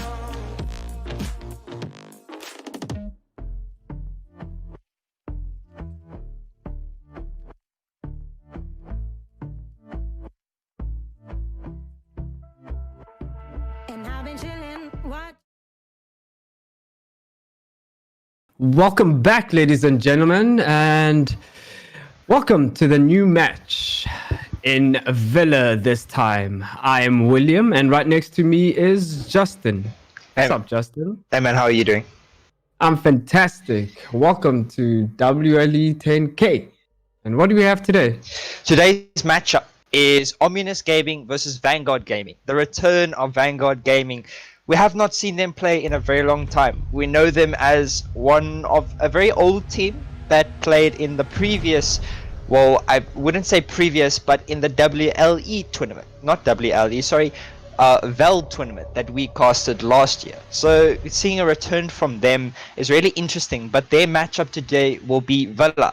Villa, a very interesting match as well, being a defender-sided map, and OG starting on the defense side. It's going to be very difficult for Vanguard. I would say that, you know, OG coming out as the stronger team in this matchup, but nonetheless we can't take it away from Vanguard because they still have a point to prove. They still have the chance to give it their all and see what they've got. Does this mean you are putting your money on OG right now? Because I want to get straight to the dealings right now before we are in the middle of the match when there's already a score. Not to be biased, but I'm rooting for OG for this matchup. All right, Vanguard, don't let me down. I'm going for Vanguard, and we'll see what they have. Right now, they've banned the Jackal, and they'll probably, I suspect them to either ban a Maestro, Mirror, or Valkyrie. The Valkyrie ban I could see really coming through. We'll have to wait and see. Hopefully it is the Valkyrie. No, it is not. It is the mirror ban. So you were correct there. The Spanish operators once again being taken straight out of the board. That Jackal mirror not being loved at all, not wanting to be played at all in this matchup. Thatcher as well. We have not seen much play from Thatcher. I believe Thatcher did slip out last night on the DNMK versus ATK game, and it was used pretty well there. But for this matchup, he will be taken out completely. So is his EMPs. And speaking of EMPs, Clash will also be taken out for this game. So her electrical charges won't be able to be used to delay those defenders, or attackers, sorry, not defenders. So her being taken off the board, very interesting from OG, but nonetheless, I believe it will be a helpful ban for them. Yeah, I mean, banning a Clash, it could either mean it could be a useless ban, or it could be a really powerful ban, because Clash is Monty on defense, right? He's very oppressive, very deadly, and if you're not careful, there's people behind her, and you could be easy pickings. So we'll see how is it OG that's defending are gonna deal without a Clash. They are bringing out a Caveira, which is also a bit odd to see as well. So hopefully we see an interrogation at some point in time. If we do, I'm gonna go bonkers.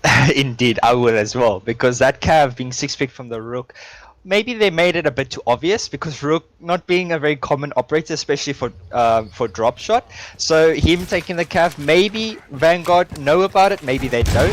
Hopefully they don't find out and we can see some sneaky plays. But otherwise, for Vanguard's sake, hopefully the Cav does not put too much pressure on them, as he will just run straight to basement and not get spotted out at all. So he's leaving the setup to his team because he wants to be as sneaky as possible, which I believe is a pretty good idea for him. Yeah, that's why I have a little bit of a thing against operators like Cav, and sometimes Visual, but Visual not so much. I mean, he makes up with the gun and his utility. But yeah, they just it's one man down for a setup, and that could mean that your Wamai, although he doesn't have much to set up, has to do more. Your Bandit has to do more, and I mean the rest of the operators have to put down a lot of utility and reinforce. So it weighs in on them a lot more than somebody just running away and trying to hide and seek. But nonetheless, the site is in a trophy and gear room, and we'll see what attackers have in plan. We do see somebody rappelling up onto study side of things, and they're going to be met by the Cav herself. Shots coming in. He does manage to down one of them. Drop shot eliminates Dan the Man, or the main man himself. Why am I remembering Dan the Man?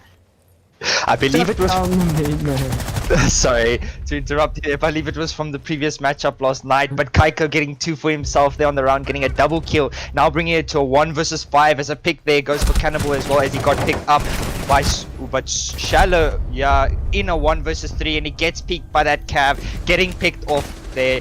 Drop shot on that Cav, just making works, really putting pressure on those attackers, and really just making works, being as sneaky as possible. And really, you know, she's not the most useful operator, but also not the most useless operator. So him being able to make works with that, very interesting play, but nonetheless very well done. Oh, we see somebody using an unallowed skin. We don't know. But yeah, that was a very interesting round. It was over very quickly. Not sure exactly what happened. I think VG came into study. They might have droned study, but I don't think they droned everything else, especially mainstays and classical hallway and books. So that was a misplay from them. Next time they should drone out, especially the areas they want to go into, because now that they know there's a Caveira, and Dropshot is openly picking Caveira, and yeah, they should be way more careful this time around. Speaking of being careful, those attackers have to be careful with those skins that are being used on them. So I believe, you know, they were unaware that they had a skin on Ashe, but we will see a 6-pick from the Ashe onto the Twitch now to compensate for that disallowed skin. But Dropshot now missing some shots there on the drone, not able to pick it off there. That drone will be able to get out freely. But OG going now to Aviator Games as their second preferred site. We have to see how they choose to defend it. They are bringing a very aggressive lineup, taking that Vigil, Cav, Jaeger, Melusi, and Bandit. So all really competent guns and competent players from their side. But also Vanguard bringing that Finker. So maybe we see a rush, maybe we just see a bit of aggression, maybe they are bringing that Finker to help with that recall change that everybody is struggling with. Hopefully it does get changed as there was a patch released, so hoping for the best. But nonetheless, speaking back to the game, what are your thoughts for this round for VG? And I'm seeing a very peculiar roam game coming from Cannibal and Dropshot, but Cannibal has returned to site, so leaving it all up to Dropshot on the Caveira to trip up VG. And VG is trying to take study, but there's only one person on the balcony, and there might be a little bit of support from Art and Piano, so they're gonna have to deal with Kaiko on the Jaeger watching main stairs. He's got a tall task for him. The main man eliminates Dropshot with a little bit of revenge there from the previous round. So Dropshot is out of the picture, no interrogations from Caveira, but Opa has control over study, but it's going to be approached by Kaiko. Shots get fired, but the Jaeger does get eliminated, and Opa gets somebody else at that point in time. And now the man count is a 3v4 in favor of VG. Opa had there on that ace trying to make works with it. He is able to get that study wall open to put pressure onto this defenders. He does take quite a bit of HP, left now to just above 50 HP. The smoke does come out. I believe he's either baiting it or he's trying to push in for that plant, and as the man gets a second pick for himself, that's Sandals off of the board. Now a 4 versus 2 for VG, a much better run for them. And then Opachat adding onto the board as well, getting the bandit. That's Ergo off for the round. Cannibal getting one for himself, but he peeks into 90, not able to spot out the player, misses some shots, but he gets peeked from main stairs as well, and being picked off there by the Twitch. Shallow there on him, really doing well with that operator, that finger boost just supporting his recall there. But well done from VG to adapt to OG's aggressiveness on their roam and really just bringing themselves back into the game. Well played by them. That was aggression meets aggression, and it worked out pretty well. So that study take and the study hold, I think, was the downfall of OG during that round, because although they did have somebody on main stairs, they had nobody supporting somebody on main stairs. I think it might have been Keiko. I hope I'm pronouncing his name right, by the way. Kaiko. I think it was Keiko. Okay, Keiko on main stairs, and if he had support on books, or if he had support from somebody peeking into study from the main site, they could have fared a bit better, because you do need some sort of crossfire established in that area, or else attackers are taking study 100%. Indeed. And speaking of study, those attackers really being able to make works of that. They were getting pressured from mainstays, like you said, but getting it freely there because that play was picked off and then able to make a push into sight was very interesting from OG side to allow it to happen. Obviously, you know, maybe it just slipped through. They did not see it directly, but nonetheless, hopefully they can change that up and read into the situation and maybe make a better work of this round, because as they do go back upstairs, but now VG bringing that Monty Fred swapping out there and taking the Monty, really going to support his team now on the attack. So we have to see how much of support he can make, but nonetheless, I think it will push back those defenders pretty easily. The main man is going to be hunting down Dropshot right now. Dropshot on that Valkyrie, trying to be a bit of a nuisance downstairs. He has support from the Legion on top of that. Dropshot does get a little bit of info to hightail out of there. Will he be rotating all the way around? We don't know, but seems like a study and piano take right now from VG. VG now trying to get control of this main stairs. A shallow drop shot there, getting shallow. First pick off for him in the game. Or not, sorry, not for the game, for the round. Now a 4 versus 5 with minute 50 left on the clock. Well done there from drop shot to get that initial pick. Now bringing his team to the advantage in this round as Sandals adds onto it as well. Now being in a fight with the Monty, the knives coming through and Fred coming up on top there, getting the final laugh in that game, but in that round, and he gets picked off from behind. That's Ergo that rotated in to study to support his teammates, and the man also gets picked off there by Kaiko adding up onto the board. They're now all up to Orima in a 1 versus 4 situation. Yeah, Orima has to make something happen. He has to find 4 of OG's players, including a Valkyrie and a Melusi, and a lot of utility to deal with that. But does spot somebody using a deagle, get a couple of shots from a drop shot, doesn't hit any of those shots, and Orima is still left alive, tucked in a corner, though he's going to be easily eliminated by Kaiko. Well done there from OG to get that final pick there and just bring themselves now to advantage. It looks like they did change up their mistakes from the previous round. They were playing a bit more closer to sight, and that roam working out a lot better this time. So well done there from Dropshot to get that initial pick, and I believe that by doing so, he really funded the rest of the kills coming out from his team. And obviously VG then suffering and have to play aggressive, and then not having that support and that refrag potential as needed to try and get those refrags. So good addition from OG and good adaptation from them to really, help support them on that defense. Yeah, it was a good attempt, Justin, but I think they had to utilize the Monty there a little bit more. He did end up being alone and having to push into classical and has to take a fight. So I don't know if all the other players died behind him or they died elsewhere, but I would say use the Monty to your advantage. He is a living drone. He's a definition of a living drone. Let him push in. He'll give you the pings. He'll give you the call outs. And all you have to do is just click heads in front of the shield. Speaking of that Monty, the Monty is no longer on the board for VG in this round, so maybe they felt, they need that extra gun, and the Monty not being able to bring much of that.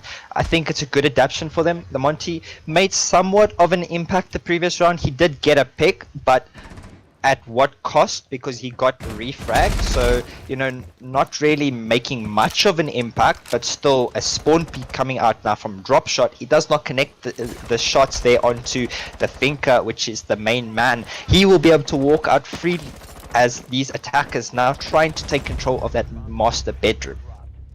Yep, he's going to disregard that whole side of the map completely, leaving a drop shot to his own devices. He can stay there as long as he wants, or at some point he's going to realize that there's nobody coming in this side, and I'll have to help out my teammates elsewhere. Kaiko taking a bath right now, waiting for people to come into bedroom. And yeah, does he have any ADSs in there? If the grenade comes flying in, he's going to have a serious problem. Cannibal taking out drop shot somewhere else in the map. That's a good lead-off pick for OG, but Opahart is also eliminated and no breaching charges for them. This is going to be super hard, and they only have a Hibana, which Hibana is kind of easily tricked at some point with the Legion with impact grenades. And if they haven't gotten rid of any of those bandits, it's going to be really hard for them to open the wall. Sandals and Keiko both taking a bath. It's looking rather odd there, gentlemen. Just having a bit of, a wash before they try and get back into this matchup. We do see, however, the attackers of VG down below. So I'm very interested as to why none of that util has been taken out of the bandit, because they do have that Sophia down below. They do have the Twitch as well. So those charges should be able to get removed pretty easily, so that Hibana can start making works on that main wall. It does look like he is trying to, but he isn't able to do it because of that util still on there. But we do see a peek from the shallow on Astro stays there, but he doesn't come up on top. And Urgo getting a second for himself as he picks off the Sophia as well, and Sandals from Bathroom adding onto it as well. Now the main man all up to him in a 1 versus 4 situation. He has to do it all, and now the OG players will just play aggressively, trying to peek him there with a pistol. He does get the shots, and Urgo getting a triple kill for himself in the round. The main man not able to clutch that at all. But he isn't really able well to do it from because of that Utah store on there. But we do see it bring themselves up to a 3-1 lead. Well played there by OG as they go down to dining room and kitchen. Yeah, it was a bit of an odd round. They were very chilled and relaxed, and they just waited for VG to kind of get into position or get into the map, and then they just pounced on them as if it was almost a retake kind of thing. Cannibal switching from the warden, the FBI agent, and will he be taking Cavi as well, or Rook? Okay, he's gonna stay with Rook. Rook, very interesting pick there over the Warden. I believe the Warden could have been, a very good pick for them, obviously seeing as the main man is playing Ying. So I'm not sure as to why they did 6-pick that off, because maybe they believe that Vanguard Gaming would have 6-picked off from the Ying, but it doesn't look like they have at all. Actually, they haven't. They have used their 6-pick from the IQ onto the Ash. So OG, they're 6-picking the Warden. It could have been, a very good pick for them, but drop shot here on the Boss G, and Cannibal with his Rook armor destroying it. So it looks like OG just having a bit of fun at the moment now, trying to shoot their team, I guess. I'm not actually sure what they're doing, so very interesting from them. But nonetheless, we do see them defending down this kitchen and dining area. I mean, maybe the Warden pick was to trip up VG to get them to 6-pick off of the Ying, and then they 6-pick on to the Rook. But I don't know, the mind games, sometimes they work, sometimes they don't. But drop shot is going to challenge people onto the study balcony from afar, all the way away from sight. And it seems like VG players are attacking the bathroom and bedroom side of things. They're going straight for it. And they're not going to be met with anybody on that floor at all. So any challenges that are going to happen, they're going to happen close to sight. And that gives VG free reign of top floor. And they can soft reach as much as they want from there. But they only do have an Ash, I think, and a Sophia. So very limited in terms of soft breach, but if you know exactly where to breach, you'll be able to work things and move defenders around at the bottom floor. Words are escaping my mouth. Same for me. I feel your pain, William. It is just very interesting at the moment. Drop shot playing all the way in study, holding a long angle into that laundry doorway, hoping for a player to push through there. He's also now trying to pop the hatch for himself so that he can rotate. Not really. Well, now he decides to use the impact. I was going to say he's not using that impact grenade, but now he does decide to use it. But Urgo and Cannibal both losing quite a bit of HP, and shots coming out here from shallow. I do believe that they hit there, and yes, they did. A drop shot gets picked off there by the main man, but Kaiko getting a refrag, not really a refrag, but getting a pick onto shallow. That's the twitch off the board. But Vanguard Bravo, VG upstairs doing that soft destruction, trying to put pressure on those defenders down below. Will they be able to spot out these defenders and get control of side? We'll have to see if OG can hold this out or if VG will come up on top. And Orima getting a pick of his own in the midst of all the action, turning it into a 3v3 man count. But Orima taking a lot of damage from somewhere else. Sandals also getting rained with bullets, leaving VG with only 2 men. Opegert and Orima have to find 3 players. Keiko taking out Opegert and Orima all on his own. He has to find 3 of these players. 2 of them on very low health, and Kaiko considerably high HP as well. Orima comes up Astro stairs and gets eliminated by Kaiko, giving Omnius another round, making it a 4-1 lead. Kaiko there getting a 4K for himself. Then in the round. Really well played from him there on the Jaeger, just putting pressure on those attackers from VG as they try to enter into the map and get control of those areas, not being able to do much. On their execute, they got an initial 2 picks, and then from there it fell apart. So OG really being able to tear them apart in that round. And if we can speak about Kaiko at the moment, he's playing exceptionally well, not to be biased, but as you can see from his score, he's currently 9 for 1. So an 8 KD for him in this game so far. Really, really well played from him, and really just well played. It looks like we've seen this story before, Justin, even from the previous match.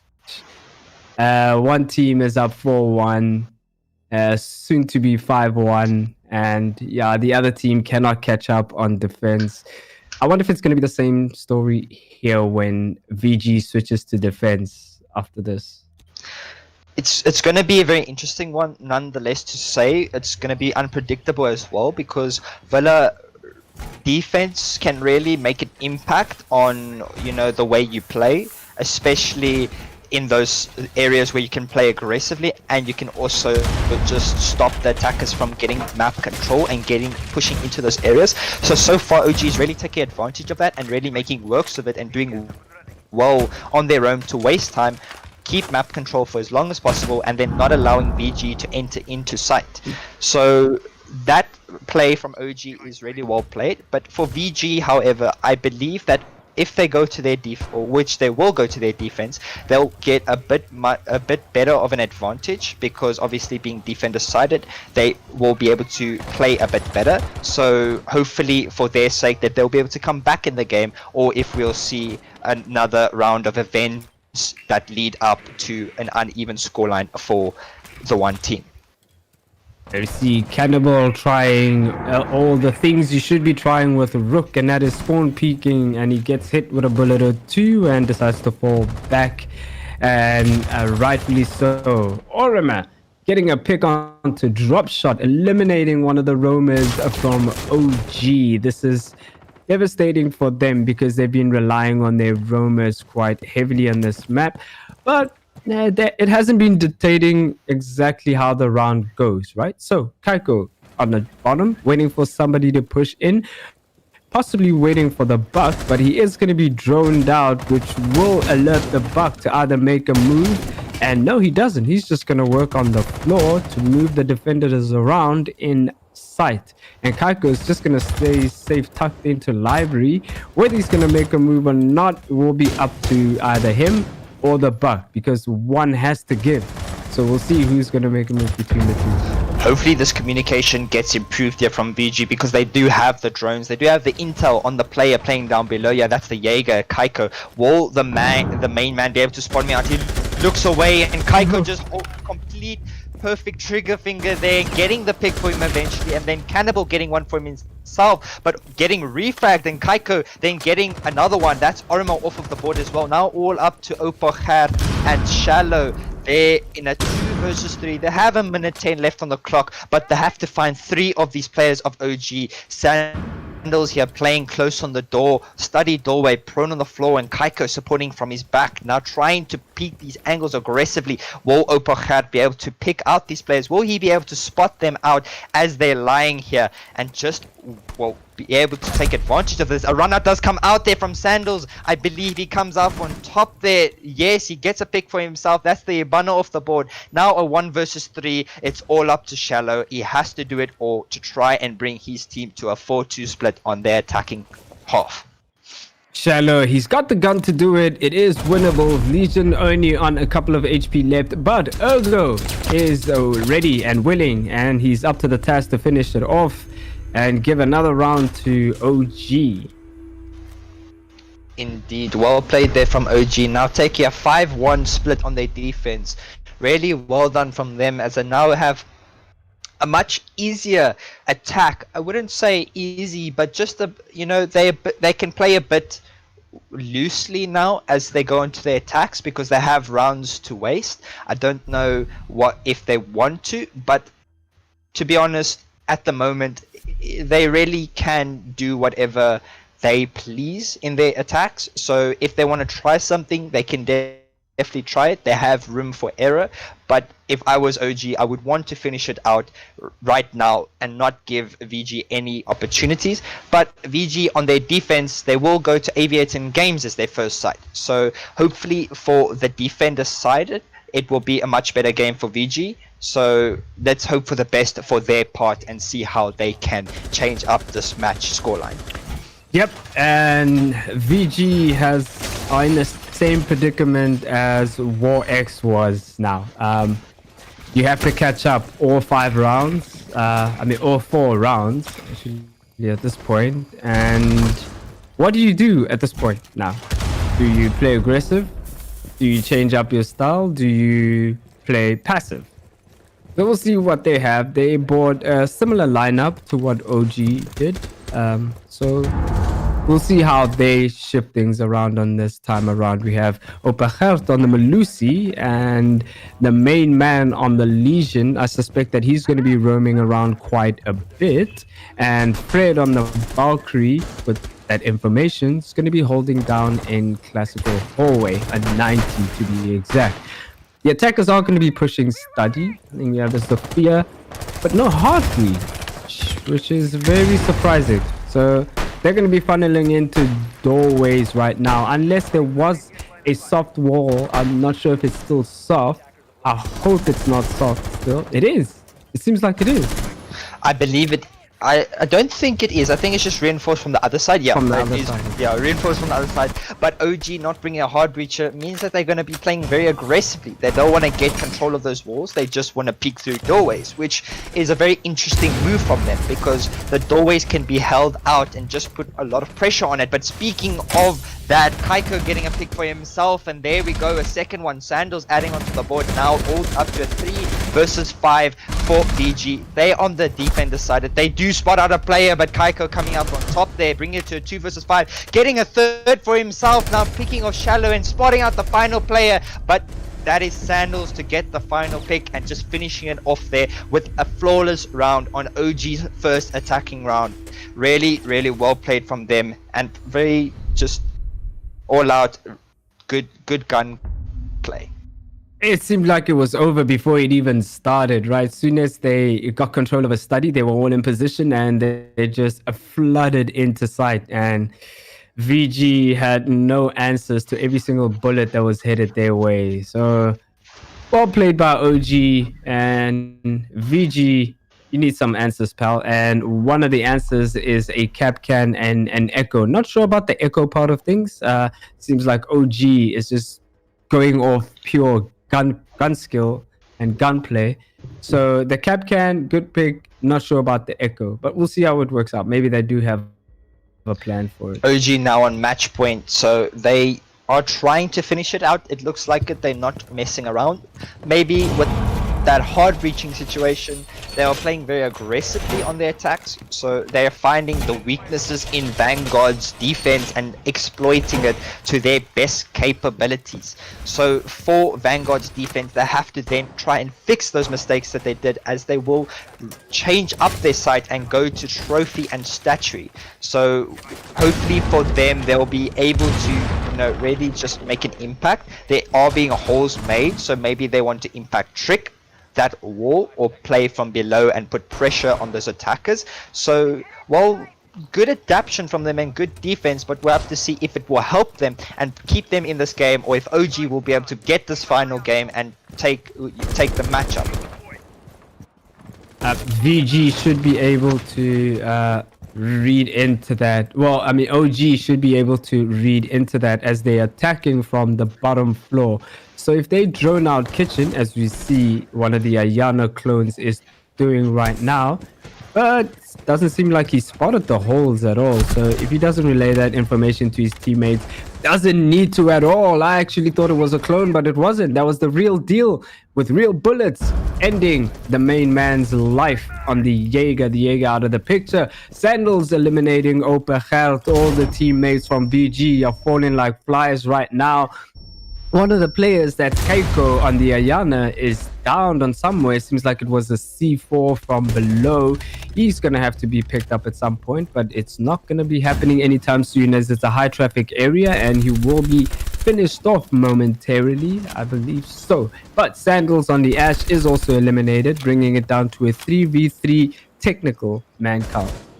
Fred now on 1 HP on the bandit. He's been taken down to a sliver of, life force just left. But now Cannibal trying to quick peek this door, and Shallow will be contesting. He's not sure of the location of these players. He's very peeking weirdly there, but he does spot out the player, and Kaiko did get picked up, able to get a pick for him now. Drop shot trying to peek here. Orima is down. Will the plant be attempted? No, the diffuser is down, but Ergo gets the final 2 picks there, bringing his team to the victory. Well done from OG to take a 7-1 victory over VG. Really, really well played from them.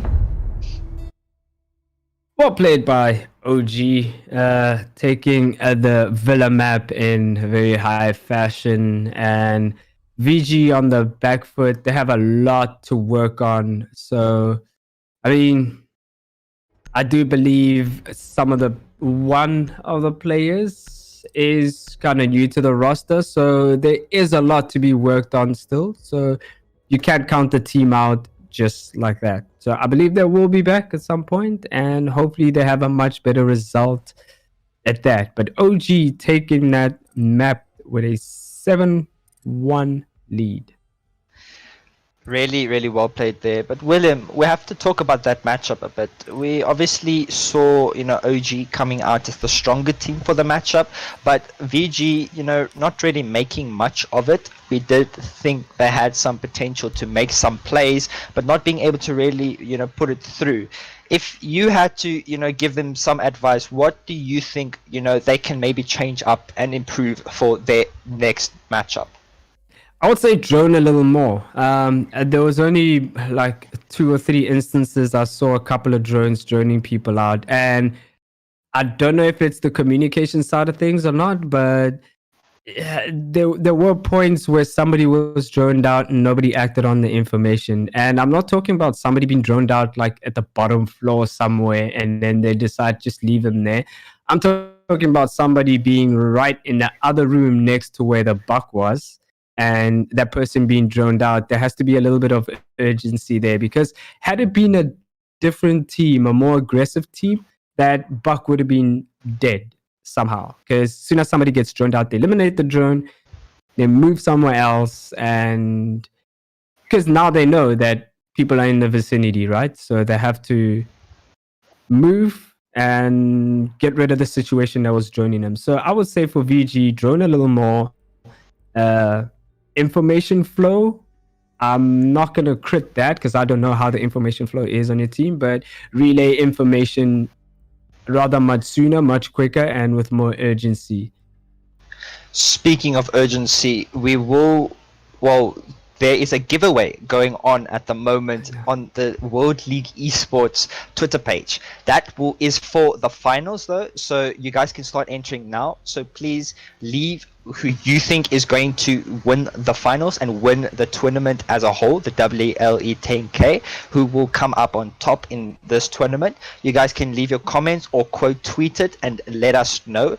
And then if you are correct in the finals, after that, you will be then entered in the giveaway, and the draw will then happen, and you have a chance, you stand a chance to win a really amazing t-shirt and mousepad, which are both really, really great products. So you want to enter in that one as well. If you guys are new, please like and subscribe. We really appreciate all your support. We are on the road to 1,000 subscribers, so you guys can help us get that. So please, if you would want to, please do subscribe as well. Get your snacks, get your water, stay hydrated, because we are not done yet. We will be coming back at, I believe, 6 p.m. for a matchup against, I'm not quite sure, but we will be back at 6 p.m. for another matchup. William, this has been a really exciting casting journey with you, but now we have to end it off in, well, I would say a very good style, because that was a very interesting matchup and a very good matchup nonetheless. Yeah, I would have much rather have it been going down to like a 6-6 or 7-6 score count, but it was a good match nonetheless, and it was fun, Justin. Good to be back, and we'll see everybody later on. Ciao. Cheers.